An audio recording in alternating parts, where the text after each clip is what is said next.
CPM സ്ഥാനാർത്ഥി list ഒന്ന് എടുത്തു നോക്കിയാൽ അതിലൊളിഞ്ഞിരിക്കുന്ന കാര്യം അവരുടെ അണികൾക്ക് പോലും വ്യക്തമാണ്. കേരളത്തിൽ UDF പരാജയപ്പെടുത്താൻ വേണ്ടിയിട്ടുള്ള CPM BJP ഡീൽ വ്യക്തമായിട്ടും ചില സീറ്റുകൾ പരസ്പരം വെച്ചുമാറാനും സഹായിക്കാനും വേണ്ടിയിട്ടുള്ള കൃത്യമായ ഡീലാണ് അവർ നടത്തിയിരിക്കുന്നത് എന്നുള്ളത് വ്യക്തമാണ്. അത് നുണ പറയുന്ന നോബൽ സമ്മാനം കിട്ടാൻ വേണ്ടി അയാൾ അദ്ദേഹം പറഞ്ഞുകൊണ്ടിരിക്കുക ഓരോ ദിവസവും ഓരോ നുണ. ഒരു നുണയല്ല, 8-9 നുണയാണ് ഓരോ ദിവസം പറഞ്ഞുകൊണ്ടിരിക്കുന്നത്. അതുകൊണ്ട് സതീശൻ്റെ കാര്യത്തെ സംബന്ധിച്ചിടത്തോളം നമ്മൾ പ്രതികരിക്കേണ്ട കാര്യമില്ല. അദ്ദേഹം രാവിലെ മുതൽ രാത്രി വരെ നുണ പറയുന്ന ഒരു പ്രതിപക്ഷ നേതാവായിട്ട് മാറിക്കഴിഞ്ഞിരിക്കുകയാണ്. അതുകൊണ്ട് അതിനൊന്നും തള്ളിക്കളി അസംബന്ധമാണെന്ന്. ഇത് അവരുടെ ഈ അന്തർധാര പ്രശ്നം അവരിങ്ങനെ വ്യാപകമായി പ്രചരിപ്പിക്കുന്നത് അവരുടെ പഴയ അനുഭവങ്ങൾ ഓർത്തുകൊണ്ട് സത്യവിരുദ്ധമായ കാര്യങ്ങൾ ജനങ്ങളെ ഇടയിൽ വിശദീകരിക്കുന്ന ശ്രമത്തിന്റെ ഭാഗമാണത്. ഒരു യാഥാർത്ഥ്യത്തിനും നിരക്കാത്തത് ഒരു ഡീലും RSS BJP വിഭാഗവുമായിട്ട് CPM-നോ ഇടതുപക്ഷ ജനാധിപത്യ മുന്നണിക്കോ ഇല്ല. നമസ്കാരം. ഭരണ തുടർച്ചയ്ക്ക് ഇടതും ഭരണം തിരിച്ചുപിടിക്കാൻ UDF-ഉം ഇഞ്ചോടിഞ്ച് പോരാട്ടം നടത്തുന്ന തെരഞ്ഞെടുപ്പ് പോരിൽ ശക്തമായി ഡീൽ ആരോപണം. 10 സീറ്റിൽ CPM BJP ഡീൽ എന്ന ആരോപണം ആവർത്തിച്ച് VD സതീശനും UDF-നെ തോൽപ്പിക്കാനാണ് ഡീലെന്ന് KC വേണുഗോപാലും ആരോപിക്കുന്നു. ആരോപണങ്ങൾ അസംബന്ധമെന്നതാണ് CPM സംസ്ഥാന സെക്രട്ടറി MV ഗോവിന്ദന്റെ നിലപാട്. BJP-യുമായി ഡീൽ നടത്തുന്നത് കോൺഗ്രസ് ആണെന്നും 1991 കോലീബി സഖ്യം മറ്റൊരു തരത്തിൽ ഇപ്പോഴും തുടരുന്നുവെന്നും LDF കൺവീനർ TP രാമകൃഷ്ണൻ ആരോപിക്കുമ്പോൾ CPM-ഉം കോൺഗ്രസും തമ്മിലാണ് ഡീൽ എന്നാണ് BJP-യുടെ മറുപടി. ഈ ഡീൽ ആരോപണങ്ങളിൽ വസ്തുതയുണ്ടോ? സംസ്ഥാനത്ത് BJP-യെ ജയിപ്പിക്കാൻ രഹസ്യ നീക്കമോ? ഈ ആരോപണങ്ങളുടെ ഗുണം ആർക്കാണ്? പരിശോധിക്കാം. എല്ലാ പ്രേക്ഷകർക്കും സ്വാഗതം.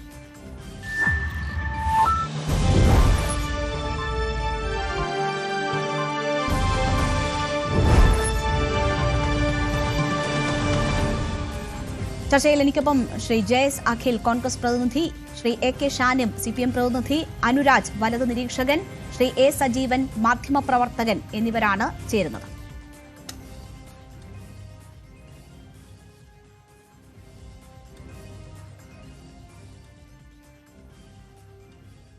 ആദ്യം ശ്രീ A സജീവൻ, തെരഞ്ഞെടുപ്പ് ചുരുക്കം പ്രചരണ ദിവസം ലഭിക്കുന്ന തരത്തിലാണ് പ്രഖ്യാപനം വന്നത്. ആ തെരഞ്ഞെടുപ്പിൽ പ്രതിപക്ഷ നേതാവ് തൊടുത്ത ആരോപണം വളരെ വലിയ ആരോപണങ്ങളായി അതിന് മറുപടി പറഞ്ഞ് വലിയ രീതിയിൽ ഈ തെരഞ്ഞെടുപ്പിൽ ആഞ്ഞടിക്കുകയാണ്. 10 സീറ്റുകളിൽ ഡീൽ എന്നതാണ് പ്രതിപക്ഷ നേതാവ് ആരോപിക്കുന്നത്. ഈ ആരോപണങ്ങളിൽ എന്തെങ്കിലും വസ്തുതയുണ്ടോ? ഇന്ന് KC വേണുഗോപാൽ പറഞ്ഞത് CPM-ന്റെ സ്ഥാനാർത്ഥി പട്ടിക പരിശോധിച്ചാൽ ഡീൽ ആരോപണം വ്യക്തമാകുമെന്നതാണ്. തെരഞ്ഞെടുപ്പിനെ സൂക്ഷ്മമായി നിരീക്ഷിക്കുന്ന വ്യക്തി എന്ന നിലയിൽ ഈ ആരോപണങ്ങളിൽ എന്തെങ്കിലും വസ്തുതയുണ്ട് എന്ന് താങ്കൾക്ക് തോന്നുന്നുണ്ടോ? VD സതീശനും പ്രതിപക്ഷ നേതാവ് എന്ന നിലയിൽ മാത്രമല്ല, കോൺഗ്രസിന്റെ നേതാവ് എന്ന നിലയിൽ VD സതീശനും KC വേണുഗോപാലൊക്കെ ഉയർത്തുന്ന ആരോപണങ്ങൾ ഇപ്പോൾ മാത്രമല്ല, ഈ തെരഞ്ഞെടുപ്പ് പ്രഖ്യാപിച്ച സമയത്ത് മാത്രമല്ല ഉണ്ടായിട്ടുള്ളത്. നേരത്തെ തന്നെ അവർ പറയുന്നത് BJP-യും CPM-ഉം തമ്മിൽ ബന്ധമുണ്ട്, അതുകൊണ്ടാണ് സർക്കാരിനെ നിലനിർത്തുന്നത്, മുഖ്യമന്ത്രിയെ അറസ്റ്റ് ചെയ്യാത്തത് തുടങ്ങിയ കാര്യങ്ങൾ പറഞ്ഞിരുന്നത്. അതൊക്കെ രാഷ്ട്രീയമായിട്ട് ഇത്തരം കാര്യങ്ങൾ ഉന്നയിക്കാം. സതീശൻ മാത്രമല്ല, അപ്പോൾ ഇതിന് പകരമായിട്ട് ഗോവിന്ദൻ മാഷാണെങ്കിലും മറ്റ് AV ജയരാഘവനാണെങ്കിലും മറ്റ് CPM-ന്റെ നേതാക്കന്മാരൊക്കെ ഇതേ കാര്യം പറയുന്നത്. കോൺഗ്രസും BJP-യും തമ്മിലാണ് ഡീലുള്ളത്. കോൺഗ്രസും പഴയ കോലീബി സഖ്യം പോലെ അത് പല സ്ഥലത്തും ഉണ്ടെന്ന് പറയുന്നുണ്ട്. അതേ സമയത്ത് ഇത് കഴിഞ്ഞ ദിവസം ഈ രാജീവ് ചന്ദ്രശേഖർ BJP-യുടെ സംസ്ഥാന പ്രസിഡന്റ് പറഞ്ഞ് ഈ ഡീലുള്ളത് കോൺഗ്രസും CPM-ഉം തമ്മിലാണ്, UDF-ഉം CPM-ഉം തമ്മിലാണ് എന്ന രീതിയിലാണ് പറഞ്ഞത്. അപ്പം ഈ ആരോപണങ്ങൾ ഇവർക്ക് പരസ്പരം പറയുന്നതിൽ ഒരു കാര്യമുണ്ട്. 2 ലക്ഷ്യം അതിനുണ്ടാകാം. ഒന്ന്, എന്തെങ്കിലും ഒരു തട്ടുകേട് തെരഞ്ഞെടുപ്പിന് ശേഷം ഉണ്ടായാൽ, അതായത് പരാജയം സംഭവിച്ചാൽ, അപ്പോൾ പറയാനുള്ള ന്യായീകരണങ്ങളൊന്നും ഇതായിരിക്കും. അതായത് ഇവർ തമ്മിലുള്ള ഡീൽ കൊണ്ടാണ് ഞങ്ങൾ പരാജയപ്പെട്ടത്. രണ്ടാമത്തെ കാര്യം എന്ന് പറയുന്നത്, ഈ ആരോപണം ഉന്നയിക്കുമ്പോൾ ഒരു പരിധി വരെയെങ്കിലും ജനങ്ങൾ വിശ്വസിക്കാനുള്ള സാധ്യതയുണ്ട്.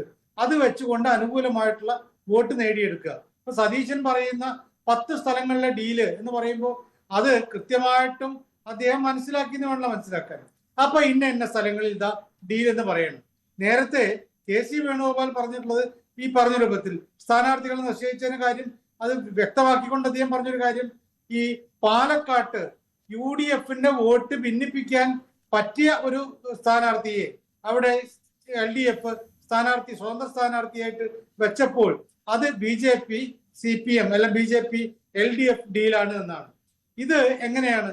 UDFന്റെ വോട്ട് ഭിന്നിപ്പിക്കാൻ തന്നെയാണല്ലോ CPM ആണെങ്കിലും BJP ആണെങ്കിലും ശ്രമിക്കുക. ഇതേ കാര്യമാണ് UDFും ശ്രമിക്കുക.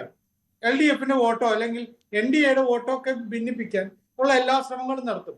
അതുകൊണ്ടാണ് കളം മാറി ചാടിയിട്ടുള്ള G സുധാകരനും TK ഗോവിന്ദനും അതേപോലെ തന്നെ ഇപ്പുറത്ത് ശശിക്കൊക്കെ PK ശശിക്കൊക്കെ സീറ്റ് കൊടുക്കുകയും അവരെ തങ്ങളുടെ പക്ഷത്ത് ചേർത്ത് നിൽക്കുകയൊക്കെ ചെയ്യുന്നതിന് കാരണം ഈ വോട്ട് ഭിന്നിപ്പിക്കലാണ്. ആ ഭിന്നിപ്പിക്കൽ ശ്രമം എല്ലാ പാർട്ടികളും നടത്തേണ്ടതുമാണ്. കാരണം ജയിക്കാനാണല്ലോ ഇവിടെ മത്സരിക്കുന്നത്. അപ്പൊ അങ്ങനെ പറഞ്ഞുകൊണ്ട് ആ ഡീലാണെന്ന് പറഞ്ഞിട്ട് കാര്യമില്ല. തന്ത്രങ്ങൾ എപ്പോഴും എല്ലാ പാർട്ടികളും മുന്നണികളും നടത്താറുണ്ട്. അതും അപ്പുറത്തായിട്ടുള്ള ഡീല് പണ്ടുണ്ടായിട്ടുണ്ട്. അത് പലപ്പോഴും നടന്നു എന്നുള്ളതിന്റെ ഏറ്റവും വലിയ തെളിവ് നമ്മുടെ പഴയ കോഴിക്കോട് ജില്ലയിലുള്ള വടകരയിലും ബേപ്പൂരും നടന്ന കോലീബി സഖ്യമാണ്. ആ കോലീബി സഖ്യം പരസ്യമായിരുന്നു. രണ്ട് വ്യക്തികൾക്ക്, സ്വതന്ത്രന്മാരായി നിന്നുള്ള രണ്ട് വ്യക്തികൾക്ക് അവിടെ എല്ലാ പാർട്ടികളും കോൺഗ്രസും ലീഗും BJP ഒക്കെ പിന്തുണ കൊടുക്കുന്നു. അങ്ങനെയുള്ള പരസ്യമായിട്ടുള്ള ഒരു ഡീലിന്റെ ഭാഗമായിരുന്നു. അതേപോലെ അല്ലാതെ നടന്നതിനെ കുറിച്ച് പഴയ BJPയുടെ നേതാക്കന്മാർ പലപ്പോഴും പിന്നീട് വെളിപ്പെടുത്തിയിട്ടുണ്ട്. അതിപ്പോ അവിടെ ഡീലുണ്ടായിരുന്നു, ഇവിടെ ഡീലുണ്ടായിരുന്നു ഒക്കെ. ആ സമയത്ത് BJPയുടെ വോട്ട് മറിയാന്ന് പറയുന്നത് സാധാരണഗതിയിൽ സംഭവിക്കുന്ന കാര്യമാണ്. കാരണം 3% മുതൽ ഒരു 5%, 6% വരെയാണ് ഓരോ അസംബ്ലി മണ്ഡലത്തിലെയും BJPയുടെ വോട്ട് ഷെയർ. ആ 3% കൊണ്ട് അവർക്ക് ജയിക്കാൻ പറ്റില്ല എന്ന് അവർക്കറിയാം. അപ്പൊ അതുകൊണ്ട് ചില നീക്കുപോക്ക് അപ്പുറപ്പോ ഇപ്പുറത്തോ കൊടുക്കാറുണ്ട്. അത് സമ്പത്തിന്റെ പണത്തിന്റെ അടിസ്ഥാനത്തിൽ കൊടുത്തു എന്നുള്ള ആരോപണങ്ങൾ പണ്ടുണ്ടായിരുന്നു, അതല്ലാതെ ഉണ്ട്. ഇപ്പോൾ പക്ഷേ BJP വളരെയധികം ശക്തി പ്രാപിച്ചിട്ടുണ്ട്. 16% വോട്ട് ഷെയർ ഒക്കെയുള്ള മണ്ഡലങ്ങൾ അവർക്കുണ്ട്. അവർ 47 മണ്ഡലങ്ങൾ A ക്ലാസ് മണ്ഡലങ്ങളായിട്ട് കണക്കാക്കുന്നുണ്ട്. അതായത് വേണമെങ്കിൽ മുട്ടി ജയിക്കാവുന്ന സ്ഥലങ്ങൾ എന്ന രീതിയിൽ. അപ്പോ അവിടെയൊക്കെ ഡീൽ ഉണ്ടാക്കി തീർക്കുക എന്ന് പറയുന്നത് ഒരു എളുപ്പമുള്ള കാര്യമല്ല. എന്തായാലും ഇപ്പൊ ഡീൽ ഉണ്ടോ ഇല്ലെന്ന് നമുക്കറിയില്ല. എന്തായാലും ഈ പറയുന്ന രൂപത്തിലുള്ള കാര്യങ്ങൾ അത് വ്യക്തമായ തെളിവുകളോട് കൂടി അല്ലാത്തത് കൊണ്ട് ആ ഡീൽ ആരോപണങ്ങളെ ഞാൻ രണ്ട് രീതിയിലാണ് കാണുന്നത്. ഒന്ന്, പിന്നീട് രക്ഷപ്പെടാനുള്ള തന്ത്രം, അതല്ലെങ്കിൽ വോട്ട് ആ ജനങ്ങൾ പറഞ്ഞ് ബോധ്യപ്പെടുത്തിയിട്ട് കൂടുതൽ വോട്ട് നേടിയെടുക്കാനുള്ള ഒരു തന്ത്രം. ഇതൊരു തന്ത്രപരമായ നീക്കം എന്നതാണ് അദ്ദേഹം സൂചിപ്പിക്കുന്നത്. അത് രണ്ട് തരത്തിലാകാം എന്നതിന്റെ സൂചനയും അദ്ദേഹം നൽകുന്നുണ്ട്. ഞാൻ താങ്കളിലേക്ക് തിരിച്ചു വരാം, ദയവായി തുടരുക. ശ്രീ അനുരാജ്, നോക്കൂ, എന്ന് കേരളത്തിൽ തെരഞ്ഞെടുപ്പുമായി ബന്ധപ്പെട്ട് ഡീൽ ആരോപണങ്ങൾ ഉണ്ടായിട്ടുണ്ടോ അതിന്റെ ഒരു ഭാഗത്ത് BJP ഉണ്ട് എന്നത് നമ്മൾ കണ്ടിട്ടുണ്ട്. ഒളിഞ്ഞും തെളിഞ്ഞും എല്ലാം തരത്തിലുള്ള ഡീലുകൾ ഉണ്ടായിട്ടുണ്ട്. ഇവിടെ ഇപ്പോൾ BJPക്ക് ജയസാധ്യതയുള്ള അല്ലെങ്കിൽ BJPക്ക് കൂടുതൽ വോട്ട് സമാഹരിക്കാൻ കഴിയുന്ന സാധ്യതകൾ പോലും പ്രയോജനപ്പെടുത്താതെ സ്ഥാനാർത്ഥികളെ നിർത്തിയിരിക്കുന്നു. അതിന് പകരമായി പാലക്കാട് BJPക്ക് അനുകൂലമാകുന്ന തരത്തിൽ UDFന്റെ വോട്ട് സ്പ്ലിറ്റ് ചെയ്യാൻ പറ്റുന്ന തരത്തിലുള്ള ഒരു സ്ഥാനാർത്ഥിയെ നിർത്തിയിരിക്കുന്നു. ഇതാണ് പ്രധാന ആരോപണം. BJPയെ സംബന്ധിച്ച് മറുപടി പറയേണ്ടുന്ന വിഷയമാണ്. പക്ഷേ ആ രീതിയിൽ അതിന് മറുപടി പറഞ്ഞു പോകാൻ പോലും BJP ശ്രമിക്കുന്നില്ല എന്നൊരു സാഹചര്യമുണ്ട്. എല്ലാ കാലത്തും സംശയ നിഴലിൽ നിന്നിട്ടുള്ള BJPയെ സംബന്ധിച്ച് ഇത്തരം ഒരു ആരോപണം ഉന്നയിക്കുമ്പോൾ അതിന് കൂടുതൽ വിശ്വാസ്യത കിട്ടാനുള്ള ഒരു സാധ്യത കൂടുതലാണോ? അതൊരു തെരഞ്ഞെടുപ്പ് തന്ത്രമാണോ? താങ്കൾ എങ്ങനെയാണ് അതിനെ നോക്കിക്കാണുന്നത്? തീർച്ചയായിട്ടും അതൊരു തെരഞ്ഞെടുപ്പ് തന്ത്രം മാത്രമാണ്. അതുകൊണ്ട് അത് തന്നെയായിരിക്കണം BJP നേതൃത്വം അതിന് മറുപടി പറയാത്തത്. കാരണം ഇപ്പൊ ഇവിടെ നമ്മുടെ ശ്രീ സജീവേട്ടൻ അത് സൂചിപ്പിക്കുകയും ചെയ്തു. അതായത് തെരഞ്ഞെടുപ്പിൽ പരാജയപ്പെടുന്ന സമയത്ത് അതിന് ഒരു ന്യായീകരണം കണ്ടെത്താൻ വേണ്ടി തെരഞ്ഞെടുപ്പിന് മുൻപേ ഉണ്ടാക്കുന്ന ഒരു തിരക്കഥ മാത്രമാണിത്. അപ്പൊ അതിനകത്ത് കോൺഗ്രസും CPM യോജിക്കുകയാണല്ലോ, അങ്ങോട്ടും ഇങ്ങോട്ടും ആരോപണം ഉന്നയിക്കുകയാണ്. അപ്പൊ രണ്ടു പക്ഷത്തിനും ആശങ്കയുണ്ട്.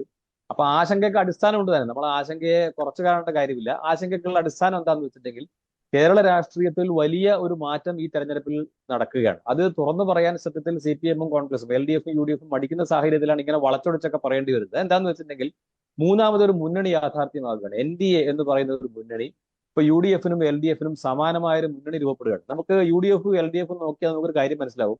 രണ്ട് മുന്നണികളിലും ആൾബലമുള്ള പാർട്ടികൾ എന്ന് പറഞ്ഞിട്ടുണ്ടെങ്കിൽ ഒരു വശത്ത് CPM ആണെങ്കിൽ മറുവശത്ത് കോൺഗ്രസ് ആണ്. UDF കുറച്ച് ലീഗ് കൂടെ ഉണ്ടെന്ന് പറയാം. പക്ഷെ CPI ഒക്കെ താരതമ്യേന ശക്തി കുറഞ്ഞ പാർട്ടികളാണ്. പിന്നെ ഉള്ളതെല്ലാം വളരെ ചെറിയ ചെറിയ പാർട്ടികളാണ്. പ്രാദേശികമായി 1-2 മണ്ഡലങ്ങളിലൊക്കെ ജയിക്കാൻ മാത്രം സാധിക്കുന്ന പാർട്ടികളാണ്. അപ്പൊ ഇത് ഏതാണ്ട് സമാനമായ സാഹചര്യത്തിൽ NDA രൂപപ്പെട്ടു കഴിഞ്ഞു. NDA ഇത്തരത്തിലുള്ള കൂടുതൽ ഘടകകക്ഷികൾ വരുന്ന, ഇനിയും പാർട്ടികൾ ചേരാൻ തയ്യാറായി നിൽക്കുന്ന, അതുപോലെ തന്നെ ഏറ്റവും കൂടുതൽ ഫ്ലോ ഇപ്പൊ നേതാക്കന്മാര് എല്ലാ പാർട്ടിയിലും, നമുക്ക് CPM നോക്കിയാലും കോൺഗ്രസ് നോക്കിയാലും ഒക്കെ ഏറ്റവും കൂടുതൽ നേതാക്കന്മാര് ഒഴുകുന്നത് ഏത് പാർട്ടിയിലേക്കാണെന്ന് വെച്ചാൽ BJP-യിലേക്കാണ്. അപ്പൊ ആ രീതിയിൽ BJP-ക്ക് വളരെയധികം അനുകൂലമായ സാഹചര്യം. പിന്നെ കഴിഞ്ഞ കുറച്ച് തെരഞ്ഞെടുപ്പുകളിലായിട്ട്, അതിപ്പോ ഏതായാലും നിയമസഭാ തെരഞ്ഞെടുപ്പാകട്ടെ, ലോക്സഭാ തെരഞ്ഞെടുപ്പാകട്ടെ, അതുപോലെ പഞ്ചായത്ത് തെരഞ്ഞെടുപ്പാകട്ടെ, അതിലെല്ലാം കൺസിസ്റ്റന്റ് ആയിട്ട് BJP-യുടെ സാന്നിധ്യം കേരളത്തിൽ ശക്തമായിട്ട് നിൽക്കുകയാണ്. അപ്പൊ അത് ഉടനെ പറയും 0.2% കുറഞ്ഞല്ലോ, അല്ലെങ്കിൽ 1% കൂടിയല്ലോ എന്നൊക്കെ പറയും. അതൊക്കെ സ്വാഭാവികമാണ്. അത്തരം സ്വിങ്ങുകളൊക്കെ എല്ലാ മുന്നണികൾക്കും എല്ലാ പാർട്ടികൾക്കും ഉണ്ടാവില്ല. അതാണ് നമ്മുടെ ഇലക്ഷന്റെ ചരിത്രം. അതുകൊണ്ടാണല്ലോ തെരഞ്ഞെടുപ്പിൽ ജനങ്ങൾക്ക് ഒരു മേൽക്കൈ കിട്ടുന്നത്. അപ്പൊ അതുകൊണ്ട് എന്തായാലും ഒരു ശക്തമായ സാന്നിധ്യമായിട്ട് മാറാൻ BJP-ക്ക്, അതുപോലെ തന്നെ BJP രൂപീകരിച്ച NDA എന്ന് പറഞ്ഞ മുന്നണിക്ക് സാധിച്ചിട്ടുണ്ട്. ഇതാണ് പുതിയ സാഹചര്യം. ഈ സാഹചര്യത്തെ അഡ്രസ് ചെയ്യുന്നതിന് വേണ്ടിയിട്ടാണ് ഇങ്ങനെയൊക്കെയുള്ള പല രീതിയിലുള്ള ശ്രമങ്ങൾ നടത്തുന്നത്. അതേസമയം BJP-യെ സംബന്ധിച്ചിടത്തോളം അല്ലെങ്കിൽ NDA സംബന്ധിച്ചിടത്തോളം ഇങ്ങനെ എന്തെങ്കിലും ഒരു എന്താ പറയാ ഒരു ബിഹൈൻഡ് ദ കേർട്ടൻ, അതായത് അണിയറയിൽ ഉള്ള ഒരു രഹസ്യ നീക്കത്തിന് ശ്രമിക്കുക എന്ന് പറയുന്നത് ഈ തെരഞ്ഞെടുപ്പിൽ ആത്മഹത്യാപരമാണ്. കാരണം അതിന്റെ ആവശ്യമില്ല. ആ മുന്നണി അല്ലെങ്കിൽ ആ പാർട്ടി ശ്രമിച്ചുകൊണ്ടിരിക്കുന്നത് കഴിഞ്ഞ തെരഞ്ഞെടുപ്പുകളിലെല്ലാം അതിന്റെ സാന്നിധ്യം വർദ്ധിപ്പിക്കാനാണ് പലതരത്തിൽ. ഉദാഹരണം പറയുകയാണെങ്കിൽ മുൻകാലങ്ങളിലാണെങ്കിൽ നമുക്ക് പഞ്ചായത്ത് തെരഞ്ഞെടുപ്പുകളിലൊക്കെ തന്നെ പലപ്പോഴും എല്ലാ മണ്ഡലങ്ങളിലും എല്ലാ വാർഡുകളിലും ഒന്നും സ്ഥാനാർത്ഥികൾ ഉണ്ടാവാറ്. ശരി, എന്തോ സാങ്കേതിക പ്രശ്നം വന്നതാണ്. ഞാൻ താങ്കളിലേക്ക് രണ്ടാം ഘട്ടത്തിൽ തിരിച്ചെത്താം. ശ്രീ JS അഖിൽ, നോക്കൂ, ഇവിടെ ഇപ്പോൾ 2 തരത്തിലുള്ള പ്രതികരണം നമ്മൾ കേട്ടുകഴിഞ്ഞു. 2 പാനലിസ്റ്റുകൾ അവരുടെ അഭിപ്രായം രേഖപ്പെടുത്തി കഴിഞ്ഞു. ഇതൊരു തന്ത്രമാണ്, ഈ ഡീൽ ആരോപണം ഒരു തന്ത്രമാണ് എന്നതാണ് അവർ പ്രധാനമായും ഉന്നയിക്കുന്ന ആരോപണം. അത് 2 തരത്തിൽ വ്യാഖ്യാനിക്കപ്പെടുന്നു. ഒന്ന്, ഈ തെരഞ്ഞെടുപ്പിൽ ഏതെങ്കിലും തരത്തിൽ തിരിച്ചടി നേരിടുകയാണെങ്കിൽ ഞങ്ങൾ പറഞ്ഞ ഡീലാണ് പ്രവർത്തിച്ചത് എന്ന് പറയാനുള്ള ഒരു എക്സ്ക്യൂസ് ഇപ്പോൾ തന്നെ UDF മുന്നോട്ട് വെക്കുന്നു എന്നതാണ്. അങ്ങനെയാണെങ്കിൽ അതൊരു പരാജയ ഭീതി മുന്നിൽ കണ്ടുള്ള നീക്കമാണ്. ഈ തെരഞ്ഞെടുപ്പിൽ 100-ലധികം സീറ്റ് കിട്ടിയില്ലെങ്കിൽ വനവാസം എന്നതാണ് പ്രതിപക്ഷ നേതാവ് ആവർത്തിച്ച് പറഞ്ഞുകൊണ്ടിരിക്കുന്ന കാര്യം. ആ പ്രതിപക്ഷ നേതാവ് തന്നെയാണ് ഈ ആരോപണം ഉന്നയിക്കുന്നത്. അപ്പോൾ അതിന് ഗൗരവം കൂടുന്നുണ്ട്. തെരഞ്ഞെടുപ്പ് ഫലം തിരിച്ചടിയാകും എന്ന ഭയത്തിൽ നിന്ന് ഉടലെടുക്കുന്നതാണോ ഈ ഡീൽ ആരോപണം? അങ്ങനെ അത്തരത്തിലൊരു തെരഞ്ഞെടുപ്പ് ഭയം ഈ പ്രതിപക്ഷ നേതാവിന് ഉൾപ്പെടെയുള്ള കോൺഗ്രസ് നേതാക്കന്മാർക്കുണ്ടെങ്കിൽ രേണു, ഒരു കാര്യം ശ്രദ്ധിക്കേണ്ടത്, ഈ രാഷ്ട്രീയ വനവാസം എന്നുള്ള ശക്തിയുക്തമായ ഒരു സ്റ്റേറ്റ്മെന്റിലേക്ക് കടക്കാൻ എങ്ങനെ കോൺഗ്രസ് നേതാക്കന്മാർക്ക് കഴിയുന്നു എന്നുള്ള കാര്യം നിങ്ങൾ പരിശോധിക്കണം. നമ്മളെ സംബന്ധിച്ചിടത്തോളം കഴിഞ്ഞ കുറെ തെരഞ്ഞെടുപ്പ് ആവേശത്തിൽ പറഞ്ഞു പോയതായിരിക്കാം. അയ്യോ, അത് തദ്ദേശ തെരഞ്ഞെടുപ്പ് ആവേശം എന്ന് പറയുമ്പോൾ നിങ്ങളൊരു കാര്യം മനസ്സിലാക്കേണ്ടത്, കഴിഞ്ഞ 45 വർഷക്കാലമായി തിരുവനന്തപുരം ജില്ലയിൽ, ഞാൻ രേണുവിൻ്റെ ഇടപെടൽ കൊണ്ട് ഞാൻ ഈ ഒരു ടോപ്പിക്കിലേക്ക് വന്നതാണ്. ആ തിരുവനന്തപുരം ജില്ലയിൽ കഴിഞ്ഞ 45 വർഷക്കാലമായി സർവാധിപതികളായി ഭരിച്ചുകൊണ്ടിരുന്ന CPM കമ്മ്യൂണിസ്റ്റ് മാർക്സിസ്റ്റ് പാർട്ടി ഇന്ന് പേരിന് മാത്രമാകുന്ന ഒരു സാഹചര്യത്തിലേക്ക്, BJP-യുടെ കയ്യിലേക്ക് ആ ഭരണം കൊണ്ട് കൊടുക്കുന്ന ഒരു സാഹചര്യത്തിലേക്ക് എത്തി നിൽക്കുന്നുണ്ടെങ്കിൽ, ഒരു കാലഘട്ടത്തിൽ എന്തായിരുന്നു പാലക്കാട് മുനിസിപ്പാലിറ്റിയിൽ സംഭവിച്ചിരുന്നെന്നുള്ള കാര്യവും നിങ്ങളൊന്ന് പരിശോധിക്കണം. ഇന്ന് പാലക്കാട് പോലൊരു സ്ഥലത്ത്, പ്രത്യേകിച്ച് തിരുവനന്തപുരം പോലെയൊരു സ്ഥലത്ത്, തൃശ്ശൂർ പോലെയൊരു സ്ഥലത്ത് ഏത് തരത്തിലുള്ള ഡീലാണ് എന്നുള്ള കാര്യത്തിൽ ഞങ്ങൾ സംശയിക്കുന്നു എന്നുള്ള കാര്യം ഞങ്ങളുടെ സ്റ്റേറ്റ്മെൻറ്റാണ്, ഞങ്ങൾക്ക് ബോധ്യമുള്ള കാര്യമാണ്. ഇപ്പോൾ കേരളത്തിൽ ഒരു കാര്യം മനസ്സിലാക്കേണ്ടത്, കേരളത്തിൻ്റെ ബഹുമാനായ മുഖ്യമന്ത്രി ശ്രീ പിണറായി വിജയൻ, സഖാവ് പിണറായി വിജയൻ, ആ പിണറായി വിജയൻ ഇന്ന് കേന്ദ്ര ഏജൻസികളെല്ലാം തന്നെ ഈ കേരളത്തിന് പുറത്തുള്ള മറ്റ് സംസ്ഥാനങ്ങളിലെ മുഖ്യമന്ത്രിമാരെ എല്ലാം വേട്ടയാടുന്ന സമയത്ത് പോലും ഇവിടുത്തെ മുഖ്യമന്ത്രിക്കെതിരെ ശക്തിയുക്തമായ ആരോപണങ്ങൾ നിലനിൽക്കുന്ന സാഹചര്യത്തിൽ പോലും അദ്ദേഹത്തിൻ്റെ കുടുംബത്തിനെതിരെ, അദ്ദേഹത്തിൻ്റെ മകൾക്കെതിരെ, മകനെതിരെ ഉൾപ്പെടെയുള്ള അന്വേഷണ ഏജൻസികളുടെ തുടക്കവും ഒടുക്കവുമായിട്ടുള്ള പല സ്റ്റേറ്റ്മെൻറ്റുകളും നമ്മൾ കണ്ടിട്ടുണ്ട്. SITയുടെ എൻക്വയറി നമ്മൾ കണ്ടിട്ടുണ്ട്, CBIയുടെ എൻക്വയറി നമ്മൾ കണ്ടിട്ടുണ്ട്, EDയുടെ റെയ്ഡ് അദ്ദേഹത്തിൻ്റെ മകനുമായി ബന്ധപ്പെട്ടിട്ടുള്ള സ്റ്റേറ്റ്മെൻറ്റുകൾ നമ്മൾ കണ്ടതാണ്. ഈ അന്വേഷണമൊക്കെ എവിടെ ചെന്ന് അവസാനിച്ചു? എന്ത് തരത്തിലുള്ള ഡീലാണ് എന്നുള്ള കാര്യത്തിൽ ഞാൻ ചോദിക്കട്ടെ രേണു, നമ്മുടെ തൊട്ട് അയൽപക്കത്തുള്ള കർണാടക സംസ്ഥാനം, നമ്മുടെ തൊട്ട് അയൽപക്കത്തുള്ള ചെന്നൈ, തമിഴ്നാട് സംസ്ഥാനം ഉൾപ്പെടെയുള്ള സ്ഥലങ്ങളിൽ, കർണാടകയിലെ കേരളത്തിലൊക്കെ കോൺഗ്രസിൻ്റെ മുഖ്യമന്ത്രി, ഉപമുഖ്യമന്ത്രി DK ശിവകുമാർ ഉൾപ്പെടെയുള്ള നേതാക്കന്മാരുടെ വീടുകളിലേക്ക് ED റെയ്ഡ് പലവട്ടം നടക്കുന്നൊരു സാഹചര്യമുണ്ടായി. തമിഴ്നാട് തന്നെ കോൺഗ്രസിൻ്റെ മുതിർന്ന നേതാവ് ചിദംബരത്തിൻ്റെ വീട്ടിലേക്ക്, അദ്ദേഹത്തിൻ്റെ മകൻ്റെ വീട്ടിലേക്ക് ED റെയ്ഡ് നടത്തുന്ന സാഹചര്യമുണ്ടായി. ഏതെങ്കിലും തരത്തിൽ ഏതെങ്കിലും ഒരു സ്റ്റേറ്റ്മെൻറ്റ് BJPയുടെ നേതാക്കന്മാർക്കെതിരെ, നരേന്ദ്രമോദിക്കെതിരെ ഒരു സ്റ്റേറ്റ്മെൻറ്റ് പറഞ്ഞു കഴിഞ്ഞാൽ, അമിത്ഷയ്ക്കെതിരെ ഒരു സ്റ്റേറ്റ്മെൻറ്റ് പറഞ്ഞു കഴിഞ്ഞാൽ ആ നേതാക്കന്മാരുടെ വീടുകളിലേക്ക് ED ചെല്ലുന്ന ഈ കാലഘട്ടത്തിൽ കേരളത്തിൻ്റെ ഏറ്റവും വലിയ കമ്മ്യൂണിസ്റ്റ് പാർട്ടിയുടെ നേതാവായി അറിയപ്പെടുന്ന, വാഴ്ത്തപ്പെടുന്ന സഖാവ് പിണറായി വിജയൻ ഈ പറയുന്നത് പോലെ ആ പിണറായി വിജയൻ്റെ വീട്ടിലേക്കോ ആ പിണറായി വിജയനിലേക്കോ ചൂണ്ടി നിൽക്കുന്ന ഒട്ടനവധി തെളിവുകൾ ഉണ്ടായിട്ട് പോലും ഒരു അന്വേഷണ ഏജൻസി, BJPയുടെ ഒരു അന്വേഷണ ഏജൻസി വന്നെത്താൻ എന്തുകൊണ്ട് ഭയപ്പെടുന്നു എന്ന് പറഞ്ഞു കഴിഞ്ഞാൽ അത് തന്നെയാണ് പ്രതിപക്ഷം ചൂണ്ടിക്കാണിക്കുന്ന ആ ഡീൽ എന്ന് പറയാതിരിക്കാൻ കഴിയില്ല. ഈ പറയുന്നത് പോലെ എത്രയെത്ര തെളിവുകൾ ഇവിടെ നാഴികയ്ക്ക് ഒരു കാര്യം, നാഴികയ്ക്ക് 40 വട്ടം ഈ പറയുന്നത് പോലെ കേന്ദ്ര ഏജൻസികളുടെ അന്വേഷണം ആവശ്യപ്പെടുന്ന ഒരു സംഘടനയാണ് കേരളത്തിലെ BJPയുടെ സംസ്ഥാന അധ്യക്ഷൻ ഉൾപ്പെടെയുള്ള ആളുകൾ. ഇവിടെ ശബരിമല വിഷയവുമായി ബന്ധപ്പെട്ട് നിങ്ങളൊന്ന് പരിശോധിക്കണം. ശബരിമല സ്വർണ്ണപ്പാളി വിഷയവുമായി ബന്ധപ്പെട്ട് SITയുടെ എൻക്വയറി നടക്കുകയാണ്. ബഹുമാനപ്പെട്ട ഹൈക്കോടതിയുടെ നേതൃത്വത്തിൽ SIT എൻക്വയറി നടക്കുകയാണ്. BJPയുടെ പ്രതിഷേധത്തിൻ്റെ ആത്മാർത്ഥത നിങ്ങളൊന്ന് പരിശോധിച്ച് നോക്ക്. BJPയുടെ പ്രതിഷേധത്തിൻ്റെ ആത്മാർത്ഥത, ശക്തിയുക്തമായ ഒരു ആത്മാർത്ഥത അവർക്കുണ്ടായിട്ടുണ്ടെങ്കിൽ കേന്ദ്ര ഏജൻസികൾക്ക് വേണ്ടി അവർ എത്രയോ പ്രാവശ്യം മുറവിളി കൂട്ടിയനെ. ഈ തെരഞ്ഞെടുപ്പിൻ്റെ ഈ കാലഘട്ടത്തിൽ പോലും BJPയുടെ ഒരു നേതാവ് പോലും ഞങ്ങൾ ശബരിമല വിഷയത്തിൽ, സ്വർണ്ണപ്പാളി വിഷയത്തിൽ നിങ്ങളുടെ SITയുടെ അന്വേഷണം ഇഴഞ്ഞു പോകുന്നു, മെല്ലെ പോക്കാണെന്ന് പറഞ്ഞുകൊണ്ട് കേന്ദ്ര ഏജൻസികളുടെ സഹായം ആവശ്യപ്പെട്ടുകൊണ്ട് അവരുടെ രാഷ്ട്രീയ ഇടപെടലുകളുടെ കേന്ദ്ര ഏജൻസികൾ ഏറ്റവും കൂടുതൽ ഉയർന്നു കേട്ടത് 2021-ലാണ്.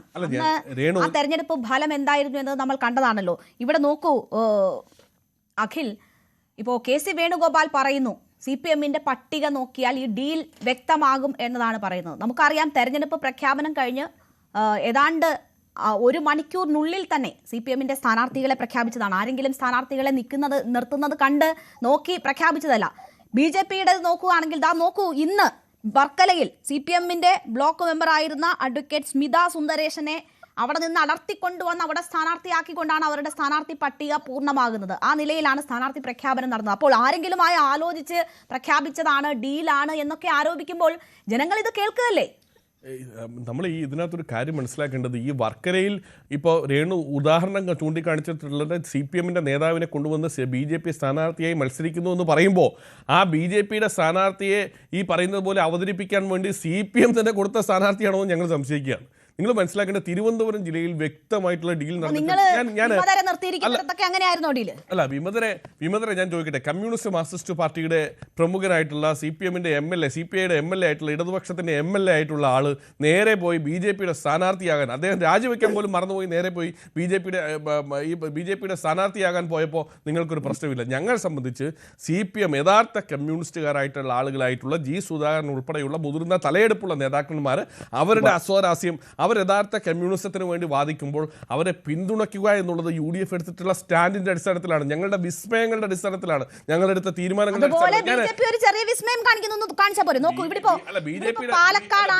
BJPയുടെ വിസ്മയം ഞാൻ പറഞ്ഞുതരാം. പാലക്കാട് തന്നെ പറഞ്ഞുതരാം. പാലക്കാട് ഇത്രയും കേരളത്തിൽ ഏറ്റവും നല്ല പൊളിറ്റിക്കൽ എലക്ഷൻ നടക്കുന്ന, ഏറ്റവും നല്ല രാഷ്ട്രീയ ചർച്ച നടക്കുന്ന, രാഷ്ട്രീയ കളമാക്കി മാറ്റാൻ കഴിയുന്ന ഒരു പൊളിറ്റിക്കൽ സെറ്റേണിറ്റി, പൊളിറ്റിക്കൽ എലക്ഷൻ നടക്കുന്ന ഒരു സ്ഥലമാണ്. ആ സ്ഥലത്ത് CPMന്റെ സ്ഥാനാർത്ഥി ആരാ? CPM ഇടതുപക്ഷ സ്വതന്ത്രനായി നിർത്തിയിരിക്കുന്നത് ആരെ സഹായിക്കാനാണ്? നിങ്ങൾ ഏറ്റവും കൂടുതൽ പരിശോധിക്കേണ്ട ഒരു കാര്യം, ശോഭാ സുരേന്ദ്രനാണ് അവിടുത്തെ സ്ഥാനാർത്ഥി. കേരളത്തിൽ ഇതിനു മുമ്പേ ശോഭാ സുരേന്ദ്രൻ മത്സരിച്ച തെരഞ്ഞെടുപ്പുകളുടെ ഒരു പരിമിതമായ കണക്കുകൾ പ്രിയപ്പെട്ട റിപ്പോർട്ടർ ഒന്ന് പരിശോധിച്ച് നോക്കണം. ഒരു കാര്യം വളരെ വ്യക്തമാക്കി പറയാൻ ഞാൻ ആഗ്രഹിക്കുകയാണ്. ശോഭാ സുരേന്ദ്രൻ മത്സരിച്ചിട്ടുള്ള ഓരോ കോൺസ്റ്റിറ്റ്യുവൻസി എടുത്തു കഴിഞ്ഞാൽ കോൺഗ്രസിന്റെ ഓട്ടോ, UDFന്റെ ഓട്ടോ അല്ല അവിടെ ചോർന്നിരിക്കുന്നത്. അവിടെ CPMന്റെ വോട്ട് വ്യക്തമായി ശോഭാ എല്ലാ നിലയിലും വോട്ട് വർദ്ധിപ്പിക്കുന്ന സ്ഥാനാർത്ഥിയാണ് ശോഭാ സുരേന്ദ്രൻ. അത് പറഞ്ഞു പോകുമ്പോൾ വെറുതെ പറഞ്ഞു പോരുത്. അത് എന്തുകൊണ്ട് CPMന്റെ വോട്ടുകൾ കൂടുതൽ അതിലേക്ക് പോകുന്നു? ഈ പാലക്കാട് പോലും എന്തുകൊണ്ട് സ്വതന്ത്രനായ ഒരു സ്ഥാനാർത്ഥിയെ നിർത്താൻ CPM എന്തുകൊണ്ട് അതിന് ബാധ്യസ്ഥരാകുന്നു എന്ന് നമ്മൾ പറയണം. അവർ അക്കൗണ്ട് തുറന്നിടത്തെല്ലാം വോട്ട് പോയിട്ടുള്ളത് നിങ്ങളുടേതാണ് എന്നുള്ള കണക്കുകൾ നമുക്ക് മുന്നിലുണ്ടല്ലോ. നോക്കൂ, അങ്ങനെ പറഞ്ഞു പോകരുത്. അങ്ങനെ പറഞ്ഞു പോകരുത്. വളരെ വ്യക്തമായി പറയാം. ഞാൻ ശോഭാ സുരേന്ദ്രൻ താങ്കൾ ഈ പറഞ്ഞ A ക്ലാസ് മണ്ഡലം പൊളിറ്റിക്കൽ ഫൈറ്റ് നടക്കുന്ന മണ്ഡലത്തിൽ നിങ്ങളുടെ സ്ഥാനാർത്ഥി ആരാണ്? സിനിമാ താരമല്ലേ നിങ്ങളെ സ്ഥാനാർത്ഥിയായിട്ട് സിനിമാ താരം സ്ഥാനാർത്ഥിയാക്കി നിങ്ങളാണ്. ശോഭാ സുരേന്ദ്രനായിരിക്കും അവിടെ സ്ഥാനാർത്ഥി എന്ന് അറിഞ്ഞിട്ട് അവിടെ പറയുന്ന അജണ്ടയ്ക്കൊപ്പം ഞാൻ ചോദിക്കട്ടെ, രേണു ഈ 2020 നിർത്തി 2020 ആരുടെ ഘടകകക്ഷികളാ? 2020 BJPയുടെ NDA മുന്നണിയുടെ ഭാഗമായിട്ടുള്ള ആളുകളാണ്. ആ NDA ഇപ്പൊ ഇവിടെ തിരുവനന്തപുരത്ത് അരുവിക്കരയിൽ മത്സരിക്കുന്ന വിവേക് ഗോവൻ സിനിമാ താരമില്ലേ? അദ്ദേഹത്തിന് മത്സരിക്കുക, അദ്ദേഹത്തിന് BJP താങ്കൾ തന്നെ പറഞ്ഞു. പാലക്കാടിന്റെ പ്രത്യേകത എന്താ? പാലക്കാട് വലിയ പൊളിറ്റിക്കൽ ഫൈറ്റ് നടക്കുന്ന മണ്ഡലമാണ്. BJP 2ാം സ്ഥാനത്ത് കഴിഞ്ഞ തവണകളിൽ വന്നിട്ടുള്ള മണ്ഡലമാണ്. അവിടെ ഷാഫി പറമ്പിലിനെ പോലെ ഒരു വ്യക്തി മത്സരിച്ച ഏറ്റവും ഒടുവിൽ ഈ ശ്രീധരനോട് 3800 ശിഷ്ടം വോട്ടുകൾക്ക് മാത്രം ഭൂരിപക്ഷത്തിൽ ജയിച്ച ഇടമാണ്. അവിടെ ഒരു ഉപതെരഞ്ഞെടുപ്പ് നടന്നു, അവിടെ നിങ്ങൾ ഭൂരിപക്ഷം ഉയർത്തി. പക്ഷേ അയാൾ ഏറ്റവും ആരോപണ വിധേയനായി ഈ തെരഞ്ഞെടുപ്പിൽ 140 മണ്ഡലങ്ങളിലും നിങ്ങളെ പ്രതിരോധത്തിലാക്കുന്ന തരത്തിലുള്ള കേസുകൾ നേരിട്ടുകൊണ്ടിരിക്കുന്ന വ്യക്തിയാണ്. അവിടെ ഒരു ശക്തമായ ഫൈറ്റ് തെറ്റ് തിരുത്തിക്കൊണ്ട് നടത്തണമെങ്കിൽ അവിടെ ആ രീതിയിലുള്ള ഒരു സ്ഥാനാർത്ഥി വേണമായിരുന്നു. അവിടെ നിങ്ങൾ നിർത്തിയിരിക്കുന്ന സ്ഥാനാർത്ഥി ആ നിലയ്ക്ക് പറ്റുന്ന ആളാണോ? അയ്യോ, അത് പറ്റുന്നില്ല എന്ന് രേണുവിനോട് അറിവ് പറഞ്ഞു. ഞങ്ങളെ സംബന്ധിച്ചിടത്തോളം രേണു ഒരു കാര്യം മനസ്സിലാക്കണം, വളരെ കൃത്യമായി തന്നെ പറയാനായിട്ട്. പിഷാരടി എന്ന് പറയുന്ന സിനിമാ നടൻ, അദ്ദേഹം നടനാണ്, നായകനാണ്, നടനായിട്ട് അഭിനയിക്കുന്ന ഒരു കലാകാരനാണ്. ഒരു കാര്യം മനസ്സിലാക്കേണ്ടത്, പിഷാരടിയെ പോലെ ഒരാൾ, അദ്ദേഹം കോൺഗ്രസ് കഴിഞ്ഞ 10 വർഷക്കാലം കോൺഗ്രസ് ഈ പറയുന്ന പോലെ പ്രതിപക്ഷത്തിൽ നിൽക്കുന്ന സമയത്ത് പോലും, പാർട്ടി പ്രതിസന്ധിയിൽ നിൽക്കുന്ന സമയത്ത് പോലും ഈ പാർട്ടിക്ക് വേണ്ടി സംസാരിക്കുന്ന യഥാർത്ഥ കോൺഗ്രസ്സുകാരനാണ് പിഷാരടി. ആ പിഷാരടിയെ പോലെ ഒരാൾ, ആ കോൺഗ്രസ്സുകാരനായിട്ടുള്ള, പാർട്ടി അധികാരത്തിലില്ലാത്ത സമയത്ത് 10 വർഷക്കാലം കോൺഗ്രസിനൊപ്പം നിന്ന പിഷാരടിയെ ഞങ്ങൾ അവിടെ സ്ഥാനാർത്ഥിയാക്കി പ്രഖ്യാപിക്കുന്നു എന്ന് പറഞ്ഞു കഴിഞ്ഞാൽ കോൺഗ്രസ് അത്രയും ആത്മവിശ്വാസമുള്ള സ്ഥാനാർത്ഥി തന്നെയാണ് പിഷാരടി. അദ്ദേഹം കോൺഗ്രസ്സുകാരനല്ല എന്ന് താങ്കളോട് ആര് പറഞ്ഞു? കോൺഗ്രസ്സുകാരനായിട്ടുള്ള UDFന്റെ ഞങ്ങളുടെ സാംസ്കാരിക സംഘടനയിൽ അംഗമായിട്ടുള്ള ആളാണ് സാക്ഷാൽ പിഷാരടി. നിങ്ങൾ അതുകൂടി മനസ്സിലാക്കണം. ഞങ്ങളുടെ യഥാർത്ഥ കോൺഗ്രസ്സുകാരനായിട്ടുള്ള ആളാണ് പിഷാരടി. പൊളിറ്റിക്കൽ ഫൈറ്റ്, വളരെ ശക്തമായ പൊളിറ്റിക്കൽ ഫൈറ്റ് നടക്കുന്ന മണ്ഡലമാണെന്ന് താങ്കൾ തന്നെ പറയുന്നു. സാംസ്കാരിക വിഭാഗത്തിനൊപ്പം ഉണ്ടായിരുന്ന വ്യക്തിയാണെന്ന് താങ്കൾ പറയുന്നു.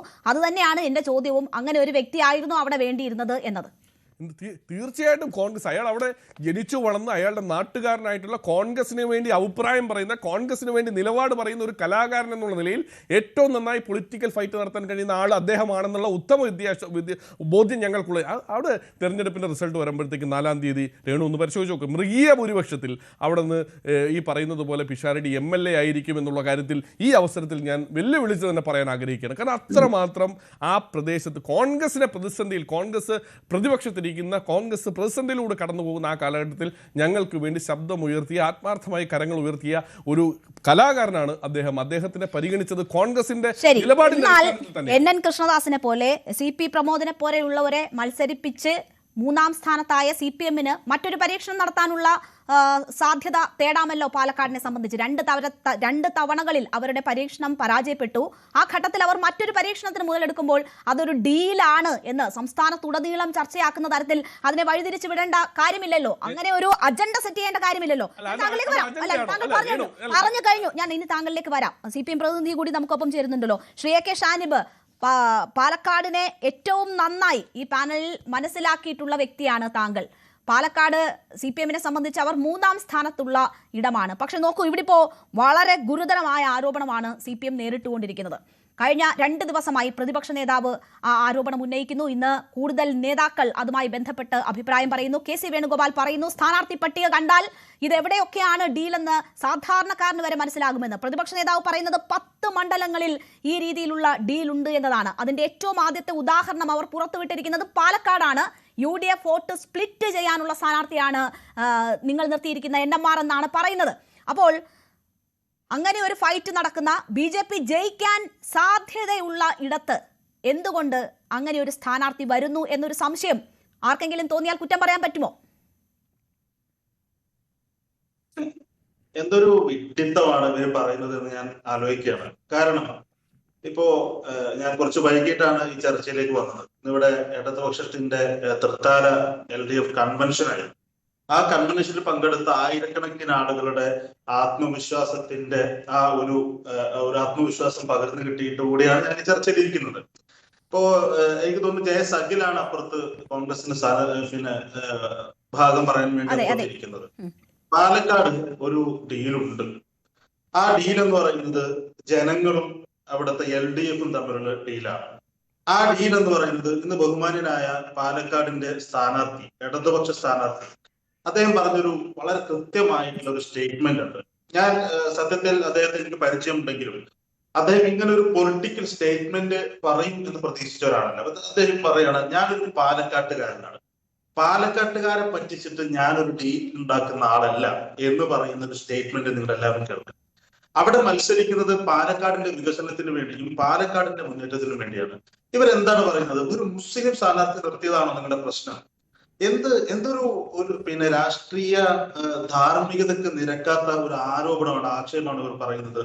അങ്ങനെയാണെങ്കിൽ ഈ പറയുന്ന 2 തവണ അവിടെ ഒരു മുസ്ലിം സ്ഥാനാർത്ഥിയെ ഷാഫി പറമ്പിലിനെ സ്ഥാനാർത്ഥിയാക്കുമ്പോ ഇവർ BJP-യുമായിട്ട് ഡീൽ ഉണ്ടാക്കിയിട്ടാണോ അവിടെ മത്സരിച്ചത്? ഞങ്ങളെ സംബന്ധിച്ച് ഈ തെരഞ്ഞെടുപ്പ്, പ്രത്യേകിച്ച് പാലക്കാട് ജയിക്കുക എന്നതിനപ്പുറത്ത് മറ്റൊരു അജണ്ടയും ഞങ്ങൾക്കില്ല. പാലക്കാട് തെരഞ്ഞെടുപ്പിൽ ഞങ്ങളെ സംബന്ധിച്ച്, ഞാൻ അടക്കമുള്ള പാലക്കാട്ട് UDF-ന്റെ ഉപതെരഞ്ഞെടുപ്പുമായി ബന്ധപ്പെട്ട് സ്ഥാനാർത്ഥി നിർണയവുമായി ബന്ധപ്പെട്ട പ്രശ്നങ്ങൾ ചൂണ്ടിക്കാണിച്ചതിന്റെ പേരിലാണ് ഞാൻ അടക്കമുള്ള നിരവധി ആളുകളെ ഈ പാർട്ടിയിൽ നിന്ന്, കോൺഗ്രസ് പാർട്ടിയിൽ നിന്ന് പുറത്താക്കി ഞങ്ങൾക്ക് CPM അഭയം തന്നത്. അതുകൊണ്ട് തന്നെ ഈ തെരഞ്ഞെടുപ്പിൽ ഞങ്ങൾ എല്ലാവരും CPM-മായി ബന്ധപ്പെട്ട് പ്രവർത്തിക്കുന്ന, ഇടതുപക്ഷവുമായി ബന്ധപ്പെട്ട് പ്രവർത്തിക്കുന്ന എല്ലാ ആളുകളുടെയും കൂടിയാലോചനയ്ക്ക് ശേഷമാണ് അവിടെ പാലക്കാട് ഇടതുപക്ഷം ജയിക്കണം എന്ന ഉറച്ച തീരുമാനത്തിന്റെ ഭാഗമായിട്ടാണ് നമ്മൾ അവിടെ സ്ഥാനാർത്ഥിയെ തീരുമാനിക്കുന്നതും ആ സ്ഥാനാർത്ഥി കൃത്യമായ രാഷ്ട്രീയം പറഞ്ഞുകൊണ്ട് തെരഞ്ഞെടുപ്പിൽ മത്സരിക്കുന്നത് നമ്മൾ കാണുകയാണ്. എന്താണ് അപ്പുറത്ത് സംഭവിക്കുന്നത്? ഇപ്പോ JS അഖിൽ തന്നെ പറഞ്ഞതുപോലെ പാലക്കാടിന്റെ രാഷ്ട്രീയ പ്രാധാന്യത്തെ കുറിച്ച് അറിയാം. രാഷ്ട്രീയ പ്രാധാന്യം എന്ന് പറയുന്നത് എന്താണ്? അവിടെ BJP-ക്ക് സാധ്യതയുള്ള ഒരു നിയോജകമണ്ഡലമാണ്. ആ BJP-ക്ക് സാധ്യതയുള്ള ഒരു നിയോജകമണ്ഡലത്തിൽ രാഷ്ട്രീയം പറയുന്ന ഒരു സ്ഥാനാർത്ഥിയെ കൊണ്ടുവന്ന് നിർത്താതെ എന്ത് ധാരണയുടെ പുറത്താണ് ഈ പറയുന്ന ഒരു സിനിമാ താരം തെരഞ്ഞെടുപ്പിൽ മത്സരിക്കാൻ പാടില്ലെന്നോ അല്ലെങ്കിൽ രാഷ്ട്രീയത്തിൽ ഇറങ്ങാൻ പാടില്ലെന്നോ എന്നുള്ള കാര്യമല്ല ഞാൻ പറയുന്നത്. പക്ഷെ എന്ത് രാഷ്ട്രീയമാണ് പറയാനുള്ളത് എന്നുള്ളതാണ്. ഇപ്പൊ കഴിഞ്ഞ ദിവസം ഒരു മാധ്യമ ചർച്ചയിൽ, ഒരു മാധ്യമ പരിപാടിയിൽ അദ്ദേഹം പറയുന്നത് കേട്ടു, ഒരു മാധ്യമത്തിൽ നടത്തിയ ഒരു സെമിനാറിൽ അദ്ദേഹം പറയുന്നത് കേട്ടു.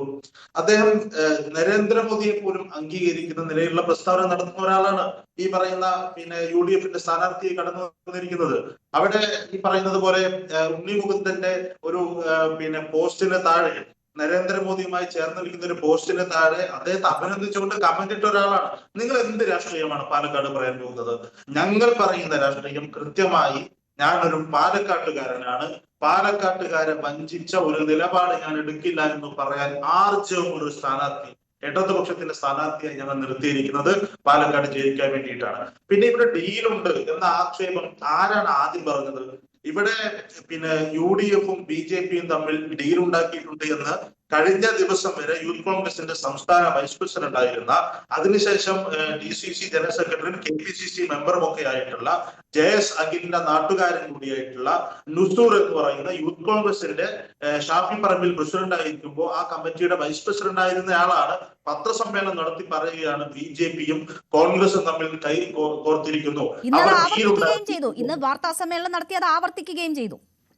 അതെ, അത് ആവർത്തിക്കുന്ന സാഹചര്യം ഉണ്ടാകുന്നു. ഞാൻ കഴിഞ്ഞ തെരഞ്ഞെടുപ്പിന്റെ ഈ ഉപതെരഞ്ഞെടുപ്പിന്റെ സമയത്തും ഞാൻ ഇത്തരത്തിലുള്ള ശ്രമങ്ങൾ നടക്കുന്നു എന്ന് പറഞ്ഞിട്ടുള്ളതാണ്. ഞാൻ അതിന് കൃത്യമായ തെളിവുകൾ, വെറുതെ കാർഡടച്ച് വെടിവെക്കുന്നത് പോലെ പറയുന്നതല്ല, കൃത്യമായ തെളിവുകൾ സഹിതം ഞങ്ങൾക്ക് പറയാൻ സാധിക്കും. നമുക്കറിയാം, പാലക്കാടും അതുപോലെ തന്നെ മറ്റു പ്രദേശങ്ങളിലും എല്ലാ വർഗീയ സംഘടനകളുമായി, ജമാഅത്തെ ഇസ്ലാമിയുമായി ഒരു വഴിയിലൂടെ കൈകോർക്കാൻ ശ്രമിക്കുന്നു. അതുപോലെ തന്നെ മറ്റു പ്രദേശങ്ങളിൽ ആ പ്രദേശത്തുള്ള വർഗീയ സംഘടനകളുമായി കൈകോർത്ത് പ്രവർത്തിക്കാൻ ശ്രമിക്കുന്നു. ഇങ്ങനെ വർഗീയ സംഘടനകളെ ചേർത്ത് പിടിച്ചുകൊണ്ട് തെരഞ്ഞെടുപ്പിൽ 10 വർഷം അധികാരത്തിൽ നിന്ന് മാറി നിന്നതിന്റെ എല്ലാ ബുദ്ധിമുട്ടുകളും അനുഭവിച്ച UDF എങ്ങനെയെങ്കിലും അധികാരത്തിലേക്ക് തിരിച്ചു വരാനുള്ള കഠിന ശ്രമം നടത്തിക്കൊണ്ടിരിക്കുകയാണ്. ഏത് തരത്തിലും അധികാരത്തിലേക്ക് തിരിച്ചെത്തണം എന്നതാണ് UDF ലക്ഷ്യമിടുന്നതെന്ന് താങ്കൾ തന്നെ സൂചിപ്പിച്ചു. ഈ മത്സരം എന്ന് പറയുന്നത് വളരെ ടൈറ്റ് ആയിരിക്കും എന്നതാണ് ഓരോ തരത്തിലുമുള്ള സർവേ ഫലങ്ങൾ സൂചിപ്പിക്കുന്നത്. ഏതാണ്ട് 57 സീറ്റ് LDF-നെ സംബന്ധിച്ച് അവർക്ക് കിട്ടുന്ന സാഹചര്യമുണ്ട്. മറ്റ് ബാക്കി പിടിച്ചെടുക്കുക എന്നതാണ് ഇപ്പോഴുള്ള മുന്നിലുള്ള ലക്ഷ്യം. അത് സംബന്ധിച്ചുള്ള വിവരങ്ങൾ പുറത്തു വരുന്നുണ്ട്. അപ്പോൾ വളരെ ടൈറ്റ് ആയിട്ടുള്ളൊരു മത്സരമാണ് നടക്കാൻ പോകുന്നത്. ഒരു സീറ്റ് പോലും വളരെ നിർണായകമാണ് ജയപരാജയങ്ങൾ തീരുമാനിക്കുന്ന, അല്ലെങ്കിൽ ഭരണം തീരുമാനിക്കുന്നതിൽ ഏറ്റവും നിർണായകമായിരിക്കുന്ന ഘട്ടത്തിൽ UDF-നെ സംബന്ധിച്ച് എങ്ങനെയാണ് BJP-ക്ക് ഒരു സീറ്റ് നൽകിക്കൊണ്ടൊരു ഡീൽ സാധ്യമാവുക എന്നൊരു ചോദ്യമില്ലേ? അല്ല, തീർച്ചയായിട്ടും എന്നോടല്ലേ ചോദ്യം? അതെ അതെ. തീർച്ചയായിട്ടും അത് നമുക്കറിയാലോ, കേരളത്തിന്റെ പ്രതിപക്ഷ നേതാവായിരിക്കുന്ന വി.ഡി. സതീശൻ ഗോൾവൽക്കറുടെ ഫോട്ടോക്ക് മുമ്പിൽ കൈകൂപ്പി നിന്ന് RSSന് വഴങ്ങിക്കൊടുത്ത ഒരാളാണ്. ഇത് പറയുന്നത് പിന്നെ ഏതെങ്കിലും ഒരു പരിപാടിയിൽ അറിയാതെ പോയി അദ്ദേഹം പെട്ടെന്ന് അപ്രതീക്ഷിതമായി കടന്നു ചെന്ന് കൈകൂപ്പിയതല്ല. ഗോൾവൽക്കറുടെ ശതാബ്ദി ദിനാഘോഷത്തിന്റെ ഭാഗമായി അത് ഉദ്ഘാടനം ചെയ്യാൻ വേണ്ടി വി.ഡി. സതീശനെ ക്ഷണിക്കുകയാണ്. അപ്പൊ RSSുമായും BJP നേതാക്കളുമായും ഇവർ നിരന്തരം ബന്ധപ്പെടുന്നുണ്ട് എന്നതിന് ഒന്നാമത്തെ ഉദാഹരണമാണത്. ഇപ്പൊ KC വേണുഗോപാൽ അദ്ദേഹം രാജ്യസഭാ സീറ്റ് BJPക്ക് താരത്തിൽ വെച്ച് കൊടുത്തിട്ടാണ് കേരളത്തിൽ വന്ന് പാർലമെന്റിലേക്ക് മത്സരിക്കുന്നത്. ഇപ്പൊ ഒരാൾ പാർലമെന്റ് മെമ്പർ ആയാലും രാജ്യസഭാ മെമ്പർ ആയാലും സ്വാഭാവികമായി സംഭവിക്കുന്നത് എന്താണ്? RSSനെതിരെയുള്ള പോരാട്ടമാണ്, BJPക്കെതിരെയുള്ള പോരാട്ടമാണ് നടക്കുന്നത്. അപ്പൊ ആ പോരാട്ടം എന്തിനാണ്? അവിടെ കയ്യിലുള്ള രാജ്യസഭാ സീറ്റ് BJPക്ക് കൊടുത്തിട്ട് എങ്ങനെയാണ് പോരാട്ടം നടത്തുന്നത്? അപ്പോ നമുക്ക് ഒരു തെളിവുകളെടുത്ത് നമ്മൾ പരിശോധിച്ച് നമുക്ക് കൃത്യമായി മനസ്സിലാക്കാൻ സാധിക്കും. ഇവർ BJPയുമായിട്ടുള്ള ഡീലിന്റെ ഭാഗമായിട്ട് തന്നെയാണ് ഈ പാലക്കാട് സ്ഥാനാർത്ഥി നിർണയം ഉണ്ടായിട്ടുള്ളത്, നേമത്ത് സ്ഥാനാർത്ഥി നിർണയം ഉണ്ടായിട്ടുള്ളത്. അതുപോലെ തന്നെ ഈ യൂത്ത് കോൺഗ്രസിന്റെ മുൻ സംസ്ഥാന വൈസ് പ്രസിഡന്റ് ആയിട്ടുള്ള തൃശ്ശൂർ ആരോപിക്കുന്ന വളരെ ഗുരുതരമായിട്ടുള്ള നിരവധി ആരോപണങ്ങളുണ്ട്. അപ്പോൾ ഒരു തെരഞ്ഞെടുപ്പിൽ രാഷ്ട്രീയം പറയുന്നതിന് പകരം ഇവർ എല്ലാ തരത്തിലുമുള്ള വർഗീയതയുമായി ചേരാനുള്ള തീരുമാനം എടുത്തിരിക്കുകയാണ്. അത് പാലക്കാട് ജനങ്ങൾ തിരിച്ചറിയും. പാലക്കാടിനെ സംബന്ധിച്ച് ഞാൻ ഒരു കാര്യം പറയാം. പാലക്കാടിന്റെ ഏറ്റവും പ്രധാനപ്പെട്ട കാര്യം എന്ന് പറയുന്നത് അവിടെ BJPക്ക് വിജയിക്കാനുള്ള സാധ്യത ഉണ്ടാകും എന്ന ഘട്ടത്തിൽ അവർ മതനിരപേക്ഷ ശക്തികളെ വിജയിപ്പിക്കാനുള്ള ഒരു കൂട്ടായ തീരുമാനം എടുക്കാറുണ്ട്. ആ കൂട്ടായ തീരുമാനം എടുത്തതിന്റെ ഭാഗമായിട്ടാണ് ഷാഫി പറമ്പിൽ അവിടെ ആദ്യത്തെ തെരഞ്ഞെടുപ്പിൽ ജയിക്കുന്നത്, രണ്ടാമത്തെ തെരഞ്ഞെടുപ്പിലും ജയിക്കുന്നത് ആ ഘട്ടത്തിൽ തന്നെയാണ്. അപ്പൊ സ്വാഭാവികമായും ഈ തെരഞ്ഞെടുപ്പിൽ ഞാൻ ഉറപ്പിച്ചു പറയാം, പാലക്കാട്ട് ജനിച്ചു വളർന്ന പാലക്കാട്ടെ ഓരോ മനുഷ്യർക്കും അറിയാവുന്ന നൂർ മുഹമ്മദ് റാവുത്തരുടെ മകനായിട്ടുള്ള NMR റസാഖ് എന്ന് പറയുന്ന പാലക്കാട്ടുകാരനായ ഈ ഇടതുപക്ഷത്തിന്റെ സ്ഥാനാർത്ഥി അത് പാലക്കാട്ടുകാർ ഹൃദയത്തിൽ ഏറ്റെടുക്കും. ഇടതുപക്ഷ വോട്ടുകൾ NMR റസാഖിന് കിട്ടുന്നതോടൊപ്പം തന്നെ മറ്റു മതനിരപേക്ഷ വോട്ടുകൾ കൂടി അവിടെ എങ്ങനെയാണോ BJPയെ പരാജയപ്പെടുത്തേണ്ടത് ആ പരാജയപ്പെടുത്താൻ ഈ പറയുന്ന മതനിരപേക്ഷ വോട്ടുകൾ കൂടി ഒരുമിച്ച് ചേർന്നാലാണ് തെരഞ്ഞെടുപ്പിൽ ഇടതുപക്ഷത്തിന് ജയിക്കാൻ കഴിയുക എന്ന രാഷ്ട്രീയ നിലപാടിലേക്ക് പാലക്കാട് എത്തിയിട്ടുണ്ട്. അത് ഈ ഏപ്രിൽ 9-ാം തീയതി തെരഞ്ഞെടുപ്പ് കഴിയുമ്പോൾ മെയ് 4-ാം തീയതി തെരഞ്ഞെടുപ്പിന്റെ ഫലപ്രഖ്യാപനം വരുമ്പോൾ അത് തിരിച്ചറിയുമെന്ന കാര്യത്തിൽ ഒരു സംശയമില്ല. ശരി, അതാണ് പറയാനുള്ളത്. ശ്രീ A. സജീവൻ, ഞാൻ താങ്കളിലേക്ക് തിരിച്ചു വരുന്നതിന് മുൻപ് അനുരാജിലേക്ക് ഒരിക്കൽ കൂടി പോവുകയാണ്. ശ്രീ അനുരാജ്, നോക്കൂ, ഇവിടെ ഇപ്പോ BJPയെ സംബന്ധിച്ച് ഈ വലിയ ഗുരുതരമായ ആരോപണം അവർക്കെതിരെ ഉന്നയിക്കുമ്പോൾ അതിൽ ആ രീതിയിൽ മറുപടി പറഞ്ഞു പോകുന്നില്ല എന്നൊരു സാഹചര്യമുണ്ട്. നമ്മുടെ ഈ ചർച്ചയിൽ പോലും ഒരു BJP പ്രതിനിധി ഇല്ല. എനിക്ക് തോന്നുന്നു അവർ പല വിധത്തിലുള്ള അസൗകര്യങ്ങളാണ് പറയുന്നതെങ്കിൽ പോലും ഇതുമായി ബന്ധപ്പെട്ട് നടക്കുന്ന ചർച്ചകളിൽ പ്രതിനിധികളെ അയക്കുന്നുണ്ടോ എന്ന കാര്യത്തിൽ എനിക്ക് സംശയമുണ്ട്. എന്തായാലും ഞാൻ ചോദിച്ചിട്ട് കിട്ടിയില്ല. അത് തിരക്കാണ് കാരണമായി പറഞ്ഞിരിക്കുന്നത്. ഈ വിഷയങ്ങളിൽ രാജീവ് ചന്ദ്രശേഖർ സംസാരിക്കുമ്പോഴും മറുപടി പറയുമ്പോഴും പോലും കോൺഗ്രസിനെ അറ്റാക്ക് ചെയ്യാനുള്ള ഒരു ശ്രമം അദ്ദേഹത്തിന്റെ ഭാഗത്തു നിന്നും ഉണ്ടാകുന്നു. അദ്ദേഹം ഈ തെരഞ്ഞെടുപ്പ് ഒരുക്കങ്ങൾ തുടങ്ങുമ്പോൾ പ്രധാന ശത്രു കോൺഗ്രസ് ആണ് എന്ന് തുറന്നു പറഞ്ഞിട്ടുള്ള വ്യക്തിയാണ്. അപ്പോൾ ആ നിലയിലുള്ള സമീപനം ആണ് രാജീവ് ചന്ദ്രശേഖർ ഇതുമായി ബന്ധപ്പെട്ട് സ്വീകരിക്കുന്നത്. തെളിവുകൾ പട്ടിക നോക്കിയാൽ മനസ്സിലാകുമെന്ന് പറയുമ്പോൾ BJPയുടെ സ്ഥാനാർത്ഥി പട്ടികയുമായി ബന്ധപ്പെട്ട് BJPക്ക് ശക്തി തെളിയിക്കാൻ അല്ലെങ്കിൽ കൂടുതൽ വോട്ട് നേടാൻ കഴിയുന്ന മണ്ഡലങ്ങളിൽ പോലും അത് ഘടകകക്ഷികൾക്ക് സീറ്റ് നൽകിക്കൊണ്ട് ദുർബലരായ സ്ഥാനാർത്ഥികളെ മത്സരിപ്പിക്കുന്നു എന്ന തെളിവ് സഹിതമുള്ള ആരോപണങ്ങൾ നമുക്ക് മുന്നിലുണ്ട്. അത് വലിയ ചർച്ചയായിക്കൊണ്ടിരിക്കുകയാണ്. തൃപ്പൂണിത്തുറയിലും കൊടുങ്ങല്ലൂരും ഒക്കെ അതുമായി ബന്ധപ്പെട്ടുള്ള വിഷയങ്ങളുണ്ട്. BJP തന്നെ പലയിടങ്ങളിലും BJP പ്രവർത്തകർക്കുള്ളിൽ തന്നെ അസ്വാരസ്യങ്ങളുണ്ട്. അത് പുറത്തേക്ക് വന്നത് നമ്മൾ കണ്ടിട്ടുണ്ട്. ഈ സാഹചര്യങ്ങൾ നിലനിൽക്കുമ്പോൾ വെറുമൊരു ആരോപണവുമായി ഇത് തള്ളിക്കളയുക സാധ്യമാണോ? BJPയുടെ സ്ഥാനാർത്ഥി പട്ടിക നോക്കിയാൽ അത്തരം ചില ഡീലിനുള്ള സാധ്യത അവശേഷിപ്പിക്കുന്നില്ലേ? ഇതിൽ ഒന്നാമത്തെ കാര്യം BJP നേതൃത്വം പ്രതികരിച്ചോ എന്നുള്ളതാണ്. BJP സംസ്ഥാന പ്രസിഡന്റ് പറഞ്ഞിട്ടുണ്ട് ഈ ആരോപണം തള്ളിക്കളയേണ്ടുന്ന ഒരു ആരോപണമാണെന്നും വളരെ ലാഘവത്തോടെ കാണേണ്ടുന്ന ഒരു ആരോപണമാണെന്നും അദ്ദേഹം പറഞ്ഞിട്ടുണ്ട്. പിന്നെ അതിനെ തുടർന്ന് ഇപ്പം കോൺഗ്രസ് ശത്രുവാണെന്ന് പറഞ്ഞു എന്നാണെങ്കിൽ കോൺഗ്രസ് BJPയെ സംബന്ധിച്ചുള്ള ഒരു പ്രധാന ശത്രുവായ പാർട്ടി തന്നെയാണ്. കാരണം ദേശീയ തലത്തിൽ സാന്നിധ്യമുള്ള പാർട്ടിയാണ് കോൺഗ്രസ്. CPM-ഉം LDF-ഉം കേരളത്തിൽ മാത്രമേ ഉള്ളൂ. കേരളത്തിന് പുറത്തെത്തി കഴിഞ്ഞാൽ കോൺഗ്രസിനെ സപ്പോർട്ട് ചെയ്യുന്ന രീതിയാണ് ഇടതുപക്ഷ പാർട്ടികൾ കൈക്കൊള്ളുന്നത്. അപ്പൊ അതുകൊണ്ട് BJPയെ സംബന്ധിച്ചുള്ള ഏറ്റവും വലിയ ശത്രു കോൺഗ്രസ് തന്നെയാണ്. അപ്പൊ അതിനർത്ഥം ഇവിടെ CPM എതിർക്കുന്നില്ല എന്ന് പറഞ്ഞിട്ടില്ല. ഞങ്ങൾ CPM ഒപ്പം ചേർന്ന് കോൺഗ്രസ് എതിർക്കും പറഞ്ഞിട്ടില്ലല്ലോ, അങ്ങനെ പറഞ്ഞിട്ടില്ല. അപ്പൊ അതുകൊണ്ട് കോൺഗ്രസിനോടുള്ള ശത്രുതയിൽ BJPക്ക് അതിനകത്ത് ഈ നിയമസഭാ തെരഞ്ഞെടുപ്പിലായാലും വെള്ളം ചേർക്കാനൊന്നും കഴിയില്ല. പിന്നെ മണ്ഡലങ്ങൾ ഘടകകക്ഷികൾക്ക് വിട്ടുകൊടുത്തു. പുതിയ ഘടകകക്ഷികൾ മുന്നണിയിലേക്ക് വന്നാൽ സ്വാഭാവികമായിട്ടും ചെയ്യേണ്ടി വരില്ല. അത് ഏത് മുന്നണിയില ചെയ്യേണ്ടി വരാതിരിക്കുന്ന ഏത് മുന്നണിയിലാണ് ഉള്ളത്, അങ്ങനെ ഒരു സാഹചര്യം അങ്ങനെ ഉണ്ടാവില്ലല്ലോ. പുതിയ ഘടകകക്ഷി വരുമ്പോൾ സീറ്റ് കൊടുക്കേണ്ടി വരും സ്വാഭാവികമായിട്ടും. അപ്പൊ അതിനകത്ത് സീറ്റ് കുറയുമ്പോൾ BJPക്ക് സീറ്റ് കുറയുമ്പോൾ BJPക്ക് അകത്ത് അതിനകത്തുള്ള പ്രശ്നങ്ങളുണ്ടാവും. പക്ഷെ ആ പ്രശ്നങ്ങളൊന്നും വലിയ എന്താ പറയാ ഇപ്പൊ CPM-ലോ അല്ലെങ്കിൽ കോൺഗ്രസിലോ ഉള്ളത് പോലെയുള്ള ഗൗരവമുള്ള പ്രശ്നങ്ങൾ എവിടെയെങ്കിലും BJPയിൽ ഉണ്ടായി എന്ന് പറഞ്ഞാൽ യാതൊരു അർത്ഥവുമില്ല. പ്രാദേശികമായിട്ടുള്ള പ്രശ്നങ്ങൾ ഉണ്ടാവും, അതൊക്കെ പറഞ്ഞു തീർത്തിട്ടുണ്ട്. അതൊക്കെ എല്ലാ മുന്നണിയിലും എല്ലാ ഇലക്ഷനിലും ഉണ്ടാവുന്നതാണ്. പക്ഷേ CPM-ലോ കോൺഗ്രസിലോ നോക്കിയാൽ അങ്ങനെയാണോ? CPM-ഒക്കെ ഏതാണ്ട് സംസ്ഥാന തലത്തിൽ പിളർന്നതുപോലെ കിടക്കല്ലേ. ഇതൊന്നും ചാനലുകൾ ചർച്ച ചെയ്യുന്നില്ല എന്നുള്ളേ ഉള്ളൂ. ചാനലുകളൊക്കെ ഇപ്പൊ ഡീൽ എന്നൊക്കെ പറഞ്ഞിട്ട് നമ്മൾ ഇതുവരെ കേട്ടിട്ടില്ലാത്ത കാര്യങ്ങളൊക്കെ ചർച്ച ചെയ്യണം. അതെന്താണ്? ഇപ്പോൾ ഉള്ള ഇടതുപക്ഷമായാലും കോൺഗ്രസ് ആയാലും ശരിയായ വിഷയങ്ങളിൽ ശ്രദ്ധ തിരിച്ചുവിടാൻ ശ്രമിക്കുകയാണ്. നമ്മൾ ശ്രദ്ധിക്കേണ്ട ഒരു കാര്യം, തിരുവനന്തപുരം വിട്ടാൽ കൊട്ടാരക്കരയിൽ ഐഷ പോറ്റ് തൊട്ട് പയ്യന്നൂരുള്ള കുഞ്ഞികൃഷ്ണൻ വരെ ജില്ലാ സെക്രട്ടേറിയറ്റ് മെമ്പർമാരാണ് TK ഗോവിന്ദനും PK ശശിയും. അതുപോലെ തന്നെ പിണറായി വിജയനോടൊപ്പം തലപ്പൊക്കമുള്ള നേതാവാണ് G സുധാകരൻ. അപ്പോ സത്യത്തിൽ CPM നെടുകെ പിളർന്നൊരു സാഹചര്യമാണ് കേരളത്തിലുള്ളത്. പക്ഷെ അതാരും ചർച്ച ചെയ്യുന്നില്ല എന്ന് മാത്രം. ഇതിനു മുമ്പ് ഇപ്പോ MV രാഘവനോ അല്ലെങ്കിൽ ഗൗരിയമ്മയോ ഒക്കെ പോയ പോലുള്ള ഒരു സാഹചര്യം, അതിനെക്കാട്ടിലും ഗൗരവമുള്ള ഒരു സാഹചര്യം സത്യത്തിൽ ഇത്തവണ CPM-നുണ്ട്. അതുപോലെ തന്നെ കോൺഗ്രസിൽ ആലോചിച്ച് നോക്കുക. മുൻ KPCC പ്രസിഡന്റും കേരളത്തിലെ ഏകദേശം കോൺഗ്രസ് നേതാക്കന്മാരിൽ ഏറ്റവും കൂടുതൽ ജനപിന്തുണയുള്ള നേതാക്കന്മാരിൽ ഒരാളുമായിട്ടുള്ള K സുധാകരനെ സീറ്റ് കിട്ടാതെ ഉണ്ടായിട്ടുള്ള ഒരു സാഹചര്യം ഒന്ന് ആലോചിച്ച് നോക്കുക. ഇപ്പൊ സീറ്റിന്റെ കാര്യം പറഞ്ഞല്ലോ, പാലക്കാട് പിഷാരടി നിർത്തി എന്നൊക്കെ പറഞ്ഞില്ലേ. ഇപ്പൊ ഏറ്റവും സജീവമായിട്ട് കോൺഗ്രസിലുള്ള ജോസഫ് വാഴക്കനെ പോലെയുള്ള ദീപ്തി മേരി വർഗീസിനെ പോലുള്ള ആൾക്കാർക്ക് സീറ്റ് കൊടുക്കാത്ത സാഹചര്യം ഉണ്ടായി. ഞാൻ അതിലേക്ക് കടക്കല്ല, അതൊക്കെ അതത് പാർട്ടികളുടെ ആഭ്യന്തര കാര്യങ്ങളാണ്. പക്ഷെ അത്തരം വിഷയങ്ങൾ ചർച്ച ചെയ്യാതെ ഈ ഒരു വിഷയത്തിലേക്ക് കൊണ്ടുവരിക എന്നുള്ളത് ആരുടെയോ അജണ്ടയാണ്, ഏതോ കേന്ദ്രങ്ങളിൽ നിന്നുള്ള അജണ്ടയാണ്. നിർഭാഗ്യവശാൽ നമ്മുടെ മാധ്യമങ്ങളും മാധ്യമപ്രവർത്തകരും ഇതിന്റെ പിറകെ തന്നെ പോവുകയാണ്. ഞാൻ പ്രതീക്ഷിക്കുന്നത് ഇനിയുള്ള ദിവസങ്ങളിൽ ഇത്തരത്തിൽ മാധ്യമങ്ങളുടെ ശ്രദ്ധ തിരിച്ചുവിടുന്നതിനുള്ള വലിയ തോതിലുള്ള അജണ്ട ഏതോ ചില കേന്ദ്രങ്ങൾ സെറ്റ് ചെയ്തു വെച്ചിട്ടുണ്ട്. ആ അജണ്ടയ്ക്ക് പിറകിൽ ഈ പറഞ്ഞതുപോലെ ഡീലുണ്ടോ എന്നാണ് നമ്മൾ പരിശോധിക്കേണ്ടത്. അത് ഇലക്ഷൻ ദിവസം വരെ തുടരും. അപ്പോൾ എനിക്ക് തോന്നുന്നത് സ്വാഭാവികമായിട്ടും കേരളത്തിന്റെ ഗൗരവമേറിയ കേരളത്തിന്റെ പ്രശ്നങ്ങൾ, കേരളത്തിന്റെ രാഷ്ട്രീയം, അതുപോലെ പൊതുജനങ്ങൾക്ക് താല്പര്യമുള്ള വിഷയങ്ങൾ, ഇത്തരം വിഷയങ്ങളൊന്നും ചർച്ചയ്ക്ക് വരാതെ നോക്കുക എന്നുള്ള ഒരു രഹസ്യ അജണ്ട നടക്കുന്നുണ്ട്. അതിനെതിരെയുള്ള നീക്കമാണ് ഉണ്ടാവേണ്ടത്. ഏതായാലും ഈ പറയുന്ന രഹസ്യ ഉടമ്പടികളിലൊന്നും ഇത്തവണ NDAക്ക് താല്പര്യമില്ല, BJPക്ക് താല്പര്യമില്ല. കാരണം അതിന്റെ ആവശ്യമില്ല. ഇതുവരെ അത്തരത്തിലുള്ള യാതൊരു പ്രവർത്തനവും BJPക്ക് അത്തരത്തിൽ ഗുണം ചെയ്തിട്ടില്ല. ഇപ്പൊ നമുക്ക് അങ്ങനെ വേണമെങ്കിൽ ആരോപിക്കാലോ, കഴിഞ്ഞ തദ്ദേശ സ്വയംഭരണ സ്ഥാപന തെരഞ്ഞെടുപ്പിലുണ്ട് ആരോപിക്കാലോ. അങ്ങനെ ആരും ആലോചിച്ചിട്ടില്ലല്ലോ.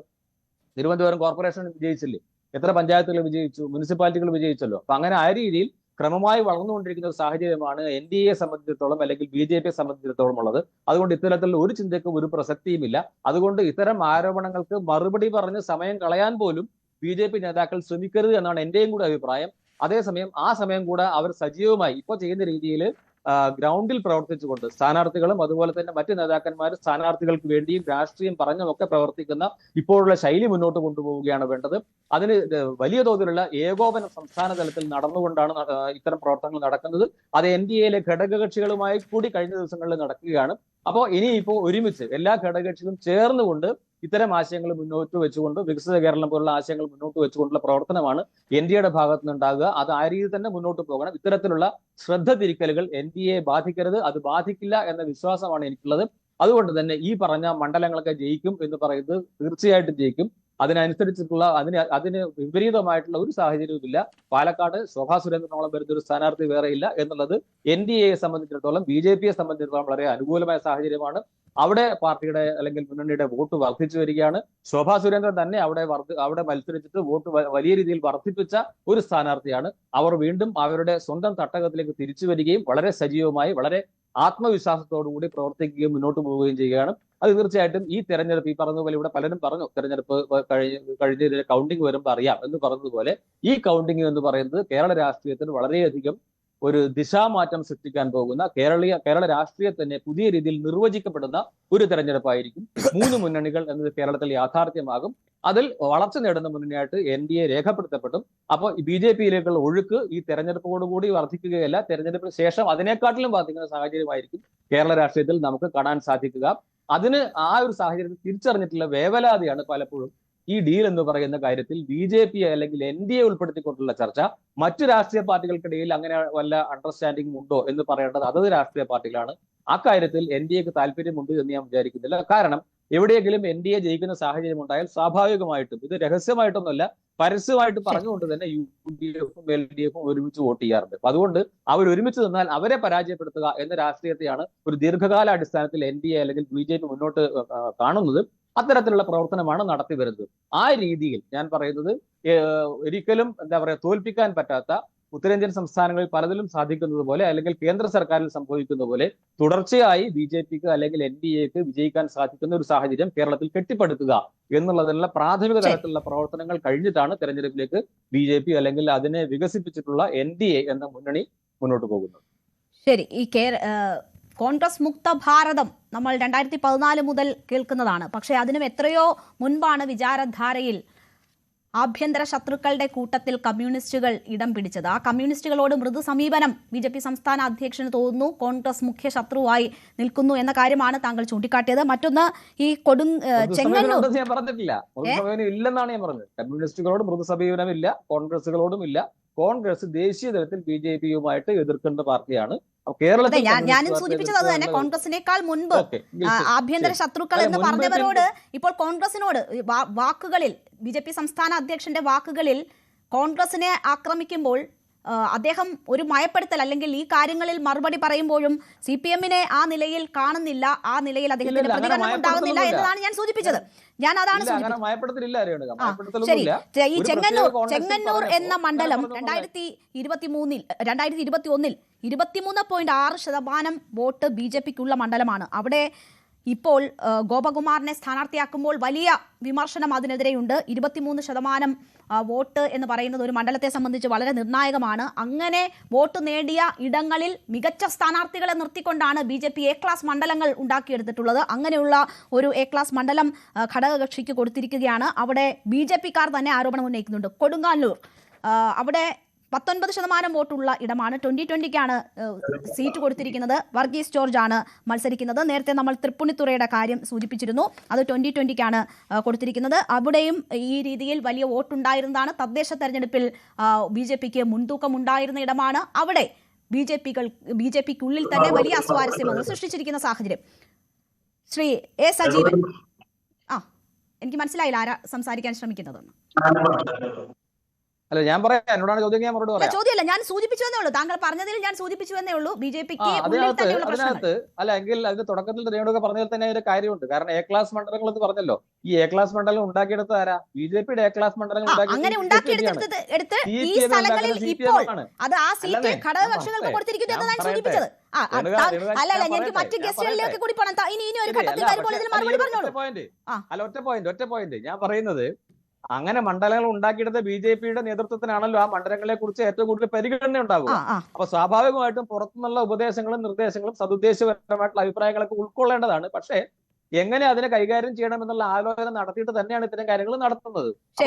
മുൻകാലങ്ങളിൽ അങ്ങനെ വളർത്തിയെടുത്ത മണ്ഡലങ്ങൾ നമ്മൾ കണ്ടതാണ്. പക്ഷേ ഇപ്പോൾ ആ നിലയിലാണോ സമീപനം എന്ന് സംശയം വരുന്നു. അവിടെ ഡീൽ ആരോപണം വരുമ്പോൾ ചില സംശയങ്ങൾ നമുക്കുണ്ടാകാം. ശ്രീ A സജീവനിലേക്ക് ഞാൻ പോവുകയാണ്. ശ്രീ A സജീവൻ, നോക്കൂ, ഈ ഡീൽ ആരോപണം ചില ലക്ഷ്യങ്ങളോടെയാണ് എന്ന് പറയുമ്പോൾ ഇതിപ്പോൾ പാലക്കാടിനെ സംബന്ധിച്ചാണ് ഇത്തരം ഒരു ഡീൽ ആരോപണം ഉണ്ടാകുന്നത്. അവിടെ BJP ജയിക്കാൻ പോകുന്നു എന്ന ഒരു ആരോപണം ഉണ്ടാകുന്നു. ഇവിടെ മാത്രമല്ല, 10 മണ്ഡലങ്ങളിൽ ഡീൽ എന്ന് പറയുമ്പോൾ അത് ആർക്കൊക്കെ അനുകൂലമായി വരുന്നു, ഏത് തരത്തിലുള്ള ഡീൽ എന്നുള്ളത് പ്രതിപക്ഷ നേതാവ് പറയുന്നില്ല. പക്ഷേ BJPയുമായി ഒരു ഡീൽ എന്ന് പറയുമ്പോൾ മലബാർ മേഖലയെ അത് ഏത് നിലയിൽ സ്വാധീനിക്കുമെന്നാണ് താങ്കൾ കരുതുന്നത്?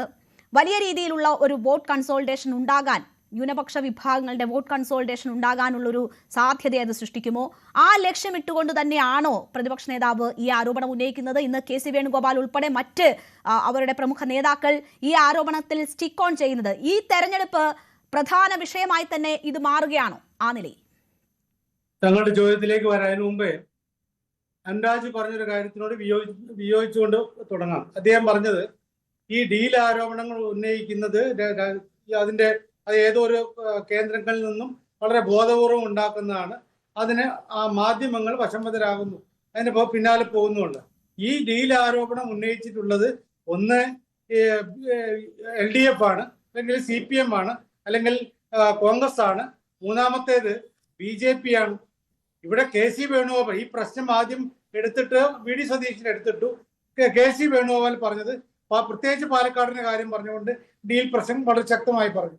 അതിന് ഈ CPM-ന്റെ നേതാക്കന്മാർ MV ഗോവിന്ദനും മറ്റും കൃത്യമായിട്ടും അതേ രീതിയിൽ തന്നെ മറുപടി കൊടുത്തു. എന്നാൽ പിന്നെ ഡീലിനെ കുറിച്ചൊന്നും പറയാതെ നമുക്ക് മറ്റ് രാഷ്ട്രീയ കാര്യങ്ങൾ പറയാമെന്ന് വിചാരിച്ച് BJP-ക്കാർ മാറിയിട്ടുണ്ടോ? രാജീവ് ചന്ദ്രശേഖർ ആവർത്തിച്ച് പറഞ്ഞ കാര്യം ഈ ഡീൽ കോൺഗ്രസും CPM-ഉം തമ്മിലാണെന്നാണ്. അപ്പോൾ ഇവരൊക്കെ ഡീൽ ആരോപണം ഉന്നയിച്ചിട്ടുണ്ട്. അതുകൊണ്ട് തന്നെ ഈ ഡീൽ ആരോപണത്തെ കുറിച്ച് നമ്മൾ ചർച്ച ചെയ്യുന്നതിൽ ഒരു തെറ്റുമില്ല. മറ്റൊരു കാര്യം, ദേശീയ തലത്തിൽ തന്നെ പണ്ട് രാഹുൽ ഗാന്ധി ഇവിടെ മത്സരിച്ച സമയത്ത് ലീഗിന്റെ പതാക വെച്ചുകൊണ്ടൊരു ഡീലിനെ കുറിച്ച് പറഞ്ഞത് BJP-ക്കാരാണ്. ദേശീയ തലത്തിൽ, അതായത് 2019 ലോക്സഭാ തെരഞ്ഞെടുപ്പിൽ ദേശീയ തലത്തിൽ ഉത്തരേന്ത്യ കോൺഗ്രസിനെ പരാജയപ്പെടുത്താൻ ഒരു കാരണമായി പറഞ്ഞ് പാകിസ്ഥാൻ പതാകയാണ് രാഹുൽ ഗാന്ധി ഇവിടെ ഏന്തിയിട്ടുള്ളത് എന്നുള്ളതാണ്. അപ്പോൾ അതൊരു തെറ്റായ കാര്യം ഉന്നയിക്കുകയായിരുന്നു. ഗുജറാത്ത് തെരഞ്ഞെടുപ്പിൽ ഇതേ കാര്യം തന്നെ നമ്മുടെ പ്രധാനമന്ത്രി നരേന്ദ്രമോദി ഉൾപ്പെടെ പറഞ്ഞു, കോൺഗ്രസും പാകിസ്ഥാനും തമ്മിൽ ഡീലുണ്ട്, ഞങ്ങളെ തോൽപ്പിക്കാൻ. അപ്പോൾ ഈ ഡീൽ ആരോപണം ഉയർത്തുന്നത് മറ്റാരുമല്ല, പാർട്ടി കേന്ദ്രങ്ങളാണ്. അത് എല്ലാ പാർട്ടികൾക്കും അതിൽ തുല്യമായിട്ടുള്ള പങ്കാളിത്തമുണ്ട്. പിന്നെ രണ്ടാമത്തെ കാര്യം, താങ്കളുടെ ചോദ്യത്തിലേക്ക്, ഈ ആരോപണങ്ങൾ ഉന്നയിക്കുമ്പോൾ ഒരു പ്രധാനപ്പെട്ട പ്രശ്നം എന്ന് പറയുന്നത് അത് തിരിച്ചടിക്കും. അനുരാജിനൊക്കെ കൃത്യമായിട്ട് അറിയാം, കോഴിക്കോട് മേയർ കഴിഞ്ഞ പ്രാവശ്യം ഈ തദ്ദേശ തെരഞ്ഞെടുപ്പില് ഈ കോൺഗ്രസിന്റെ സ്ഥാനാർത്ഥി, അതായത് അദ്ദേഹം കോർപ്പറേഷനിലെ ജീവനക്കാരനായിരുന്നു, അദ്ദേഹത്തിന് ഫോണിലൂടെ ഒരു വിജയാശംസ നേർന്നു. എന്ത് സംഭവിച്ചാൽ CPM-ന്റെ തട്ടകത്തിൽ CPM ജയിച്ചിരുന്ന സ്ഥലത്ത് അവിടെ നേരത്തെ ജയിച്ച CPM സ്ഥാനാർത്ഥി പരാജയപ്പെട്ടു, കോൺഗ്രസ്സുകാരും ജയിച്ചില്ല. അവിടെ BJP-ക്ക് നേട്ടം ഉണ്ടാക്കാൻ പറ്റി. കാരണം ഇത് കൃത്യമായിട്ട് ഉപയോഗിച്ചുകൊണ്ട് ഇത് ആ ഡീൽ എന്ന് പറഞ്ഞുകൊണ്ട് BJP അവിടെ നേട്ടം ഉണ്ടാക്കി.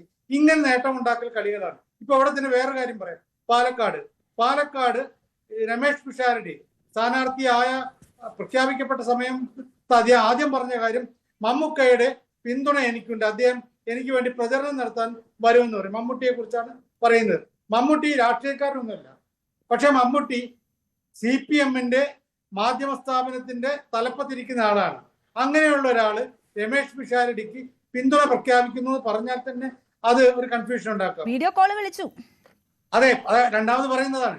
അത് കഴിഞ്ഞ് രമേഷ് പിഷാരടി ഈ തെരഞ്ഞെടുപ്പ് പ്രചരണ രംഗത്തേക്ക് വരുമ്പോൾ വീഡിയോ കോളിൽ വിളിക്കുന്നു, എന്നിട്ട് ഈ ഇത് കൊടുക്കുന്നു, അത് വാർത്തയാവുന്നു. അപ്പൊ സ്വാഭാവികമായിട്ടും വേണമെങ്കിൽ BJP-ക്കാർക്ക് പറയാം, ഞങ്ങളെ തോൽപ്പിക്കാൻ വേണ്ടി, ശോഭാ സുരേന്ദ്രനെ തോൽപ്പിക്കാൻ വേണ്ടി ഒരു ഡീലാണെന്നത്. അപ്പൊ ഇതൊക്കെ ഇത് ഒരുപക്ഷെ മമ്മൂട്ടിയാന്ന് അറിഞ്ഞുകൊണ്ട് വിളിച്ചതാണെന്നില്ല.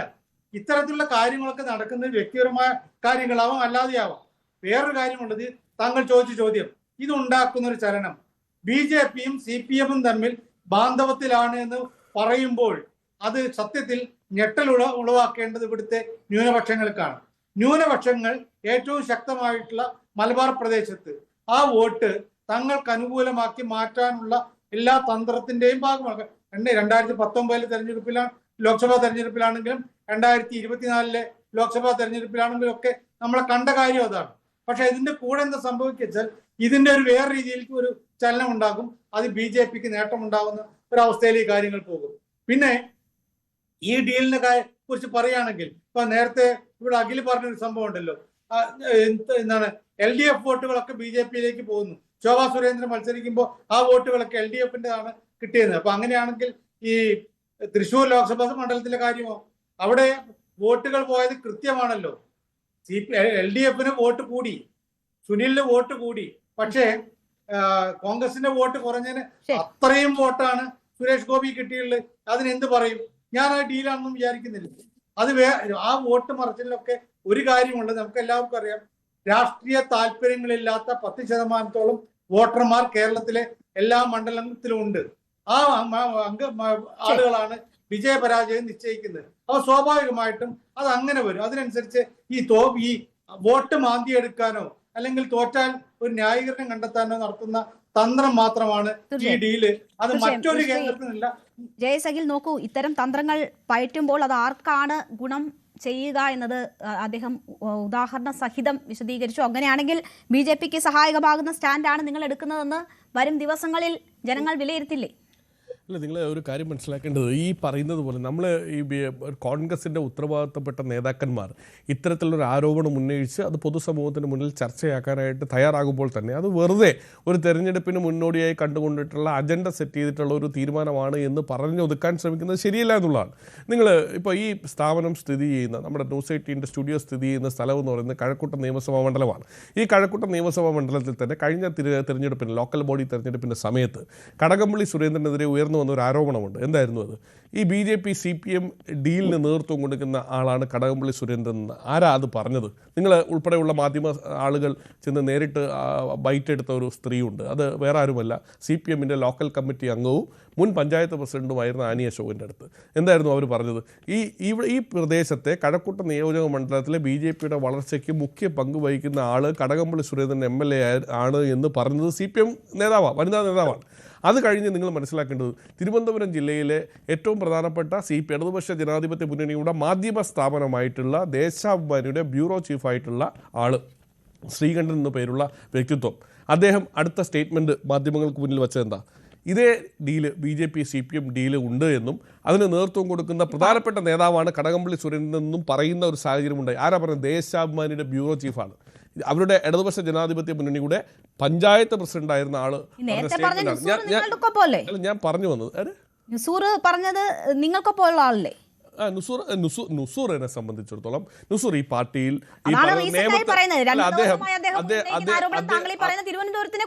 അദ്ദേഹം നേമത്ത് സ്ഥാനാർത്ഥിയാവാൻ ശ്രമിച്ചിരുന്നു. അദ്ദേഹം വളരെ കഷ്ടപ്പാട് അനുഭവിച്ചൊരു സഹപ്രവർത്തനമാണ്. ഒരിക്കലും ഞാൻ അദ്ദേഹത്തെ തള്ളി പറയാനാണ്. പക്ഷേ ഞാൻ പറഞ്ഞു വന്നത് രേണു എന്നെ ഒരു കാര്യത്തിനകത്ത് പറഞ്ഞ് പൂർത്തിയാക്കാൻ അനുവദിക്കണം. കാരണം ഞാൻ ബാക്കിയുള്ളവരെല്ലാം സംസാരിക്കുമ്പോഴും രേണുവിൻ്റെ ഇടപെടലില്ല. പക്ഷേ എനിക്കത് പൂർത്തിയാക്കാനൊരു അവസ്ഥ തന്നെ. എന്നെ സംബന്ധിച്ച് ഞാൻ പറയാം, ഒരു തെരഞ്ഞെടുപ്പിലേക്ക് പോകുന്ന സമയത്ത് കഴിഞ്ഞ നിയമസഭാ തെരഞ്ഞെടുപ്പിൻ്റെ അവസാന ഘട്ട സ്ഥാനാർത്ഥി ചർച്ചകൾ നടക്കുന്ന സമയത്ത് നമ്മൾ കേരളം ഒട്ടാകെ കാണുന്നുണ്ട് അങ്ങോട്ടും ഇങ്ങോട്ടുള്ള അവസാന ഘട്ടത്തിലുള്ള പാർട്ടി മാറ്റങ്ങൾ, മത്സരിക്കാൻ ആഗ്രഹമുള്ള ആളുകൾ. ഈ പറയുന്നത് പോലെ എല്ലാവർക്കും മത്സരിക്കാൻ ആഗ്രഹമുള്ള ആളുകൾ എല്ലാവരും അങ്ങോട്ടും ഇങ്ങോട്ടും ഒക്കെ അസ്വസ്ഥരാകുന്ന ആളുകളുണ്ട്. ഒരു പരാതിയും ഇല്ലാത്ത ആളുകളുണ്ട്, ഒരു പരാതി പറയാത്ത ആളുകളുണ്ടാവും. പക്ഷേ ഇതിനകത്തൊക്കെ സീറ്റ് കിട്ടാതെ വരുമ്പോൾ, പ്രതീക്ഷ നഷ്ടപ്പെടുന്ന സമയത്ത് എടുക്കുന്ന അവസാന ഘട്ട ലാപ്പിനകത്ത് എടുക്കുമ്പോൾ ആ വിഷമത്തിൽ അവർക്കെതിരായിട്ടുണ്ടായിട്ടുള്ള ഏതെങ്കിലും പ്രയാസപ്പെട്ട നേതാക്കന്മാർ ആരെങ്കിലും ഉണ്ട്, അവർക്കെതിരെ പറയുന്ന ഒരു പൊളിറ്റിക്കൽ സ്റ്റേറ്റ്മെന്റ്, രാഷ്ട്രീയ അജണ്ട മനസ്സിൽ വെച്ച് പറയുന്ന കാര്യങ്ങളായി മാത്രം അത്തരം കാര്യങ്ങൾ കാണുക. ഞാൻ ഒരു കാര്യം കൊണ്ട് ഞാൻ പറയുന്നത്, ഇപ്പോൾ ഒരു പൊളിറ്റിക്കൽ സെറ്റർണിറ്റി, ഒരു രാഷ്ട്രീയപരമായ മത്സരം നടക്കുന്ന ഒരു കോൺസ്റ്റിറ്റ്യുവൻസി എന്ന് വെച്ചാൽ ത്രികോണ മത്സരം എന്ന് നമുക്ക് വേണമെങ്കിൽ പറയാൻ കഴിയുന്ന അത്തരം മത്സരം നടക്കുന്ന കോൺസ്റ്റിറ്റ്യുവൻസികളിൽ വളരെ ശ്രദ്ധാപൂർവ്വം കോൺഗ്രസ് ആണെങ്കിലും CPM ആണെങ്കിലും BJP ആണെങ്കിലും അവർ ഏറ്റവും ജയിക്കാൻ പറ്റുന്ന വിന്നബിൾ മെജോറിറ്റിയോടുകൂടി തന്നെ വിന്നബിൾ കപ്പാസിറ്റിയുള്ള കാൻഡിഡേറ്റ്സിനെ തന്നെ അവിടെ അവരോധിച്ചുകൊണ്ട് അവരെ മത്സരിപ്പിക്കാനുള്ള ഒരു സാഹചര്യത്തിലേക്ക് തീരുമാനമെടുക്കുന്ന ഒരു സാഹചര്യമാണ് ഉണ്ടാകുന്നത്. പക്ഷേ ഇന്ന് കേരളത്തിലെ ഒരു പൊതുവായ കണക്ക്, മൊത്തത്തിലുള്ള കണക്ക് പരിശോധിച്ച് നോക്കൂ. CPM ഈ പറയുന്ന പോലെ BJP എവിടെയെങ്കിലുമൊക്കെ ത്രികോണ മത്സരത്തിന് ഒരു പച്ചക്കൊടി ഉയർത്തിയിട്ടുണ്ടെങ്കിൽ ആ ത്രികോണ മത്സരം നടക്കാൻ സാധ്യതയുള്ള മണ്ഡലങ്ങളിൽ അവിടെയൊക്കെ CPMൻ്റെ വീക്ക് കാൻഡിഡേറ്റ്സ് അല്ലെങ്കിൽ ഘടകകക്ഷി സ്ഥാനാർത്ഥികൾ അല്ലെങ്കിൽ ഈ പറയുന്ന പോലെ കോൺഗ്രസ് തിരുവനന്തപുരത്ത് അവരുടെ A ക്ലാസ് മണ്ഡലങ്ങൾ അവരുടെ വി ശിവൻകുട്ടി മത്സരിക്കില്ല എന്ന് പറഞ്ഞിട്ട് പോലും നേമത്ത് വി ശിവൻകുട്ടിയെ മത്സരിപ്പിക്കുകയാണ്. മത്സരിപ്പിച്ചുകൊണ്ടാണ് അവിടെ കോൺഗ്രസിന് സ്ഥാനാർത്ഥിയായ ഈ തിരുവനന്തപുരം ജില്ലയിൽ ശബരിനാഥിനേക്കാൾ നല്ല സ്ഥാനാർത്ഥിയാണ് CPM നിർത്തിയിരിക്കുന്നത്. അവിടെ രേണു ഏത് അടിസ്ഥാനത്തിലാണ് നല്ല സ്ഥാനാർത്ഥിയാണ് പറയുന്നത്? രേണുവിന് വേറെ ഏതെങ്കിലും തിരുവനന്തപുരം നഗരസഭയിൽ രേണു ആരുടെയും വായാകാതെ ഞാൻ പറയുന്നത്, തിരുവനന്തപുരം നഗരസഭയിൽ പോലും UDFന്റെ നേതൃത്വത്തിന് ഈ പറയുന്ന ശക്തിയുക്തമായ തിരിച്ചുവരവ് നേതൃത്വം കൊടുത്ത ആളാണ് ശബരിനാഥൻ. MLA ആയിരുന്ന ആളാണ് ശബരിനാഥൻ. G. കാർത്തികേയന്റെ മകനാണ് ശബരിനാഥൻ. ഞാൻ പറയുന്നത് ഞങ്ങൾ നിസ്സാരമായ ഒരു സ്ഥാനാർത്ഥിയല്ല അവിടെ അവതരിപ്പിച്ചിരിക്കുന്നത്. ഞങ്ങളെ സംബന്ധിച്ചിടത്തോളം കോൺഗ്രസ് ശബരിനാഥൻ കൊള്ളില്ല എന്ന് പറയുന്ന ഒരു സമയമില്ലാത്തതുകൊണ്ട് ശ്രീ AK ഷാനിബ് താങ്കൾക്ക് പറഞ്ഞ് അവസാനിപ്പിക്കാൻ, ചോദ്യം ചോദിക്കാൻ പോലും സമയമില്ല. ഇനി ഇതാണ് അജണ്ട സെറ്റ് ചെയ്യുന്നതെങ്കിൽ എങ്ങനെ നേരിടും? തീർച്ചയായിട്ടും ഇവിടെ ഇപ്പോ വളരെ തെറ്റായിട്ടുള്ള കുറെ കള്ളം ആണ് എന്റെ പ്രിയപ്പെട്ട സുഹൃത്ത് അഖിൽ ഇവിടെ പറഞ്ഞിട്ടുള്ളത്. ഒന്നാമത്തെ കാര്യം, തൃശ്ശൂര് BJP ആണ് ജയിച്ചത്. അവിടെ ആരുടെ വോട്ടാണ് കുറഞ്ഞത്? കോൺഗ്രസിന്റെ വോട്ടാണ് കുറഞ്ഞത്. അതുപോലെ തന്നെ നമുക്കറിയാം നേമത്ത് ഒരു തവണ BJP ജയിച്ചു. അവിടെ ആരുടെ വോട്ടാണ് പോയത്? അവിടെ ഈ പറയുന്നത് പോലെ കോൺഗ്രസിന്റെ വോട്ടാണ് പോയത്. എന്നാൽ നിങ്ങൾ നോക്കൂ, നമ്മുടെ പാലക്കാട് BJP ജയിക്കും എന്നൊരു സാധ്യത ഉണ്ടായിരുന്നു. അവിടെ CPM-ന്റെ വോട്ട് കുറഞ്ഞു. പക്ഷെ CPM വോട്ട് എങ്ങോട്ടാണ് പോയത്? ആ CPM വോട്ട് കിട്ടിയിട്ടാണ് അവിടുത്തെ UDF സ്ഥാനാർത്ഥി ജയിച്ചത്. അപ്പൊ ഇവിടെ എല്ലാ തെരഞ്ഞെടുപ്പിലും BJP ജയിക്കും, അതുകൊണ്ട് ഞങ്ങൾക്ക് വോട്ട് ചെയ്യണം. ഇതാണ് കോൺഗ്രസിന്റെ രാഷ്ട്രീയം. അതിനപ്പുറത്ത് ഒരു രാഷ്ട്രീയം അവർക്ക് പറയാനില്ല. പക്ഷെ ഈ തെരഞ്ഞെടുപ്പ് കോൺഗ്രസ് തോൽക്കുമെന്നുകൊണ്ട് അല്ലെങ്കിൽ BJP ജയിക്കും എന്ന് പറഞ്ഞുകൊണ്ട് നിങ്ങൾ കളിക്കുന്ന രാഷ്ട്രീയത്തിന് മറുപടി പറയാൻ പാലക്കാട് ഷാനിബ പറയുന്നത് ഏറ്റവും നന്നായി വർഗീയത പറയുന്നത് ഇപ്പൊ CPM ആണ്. ഏറ്റവും ഈ തെരഞ്ഞെടുപ്പിൽ ഏറ്റവും നന്നായി വർഗീയ പറയുന്നത് CPM ആണ്. നിങ്ങൾ അത് മനസ്സിലാക്കണം. ഞാൻ ഒരു കാര്യം പറയട്ടെ, BJP ജയിക്കും, ഞങ്ങൾ വോട്ട് ചെയ്യണം, കോൺഗ്രസ് വോട്ട് ചെയ്യണം, ഞങ്ങൾ വോട്ട് ചെയ്യണം എന്ന് പറയുന്നത് CPM ആണെന്നേ. സമയത്തായാലും പൂർണ്ണമായിട്ടും അവസാനിക്കുന്നത് കൊണ്ടാണ് ഈ അജണ്ടയാണ് സെറ്റ് ചെയ്യുന്നതെങ്കിൽ അതിൽ വീഴാതിരിക്കാനുള്ള എങ്ങനെയുള്ള തന്ത്രങ്ങൾ CPM ആവിഷ്കരിക്കുന്നു എന്ന് നമുക്ക് നോക്കിക്കാണാം. ഡീൽ ആരോപണത്തിൽ വസ്തുതയുണ്ടോ എന്നതാണ് പ്രേക്ഷകരോട് നമ്മൾ ഇന്ന് ചോദിച്ച ചോദ്യം. അതേ എന്ന് പറയുന്നു 72% പേർ, അല്ല എന്ന് പറയുന്നത് 24% പേർ മാത്രം. പ്രൈം ഡിബേറ്റ് പൂർണ്ണമാകുന്നു.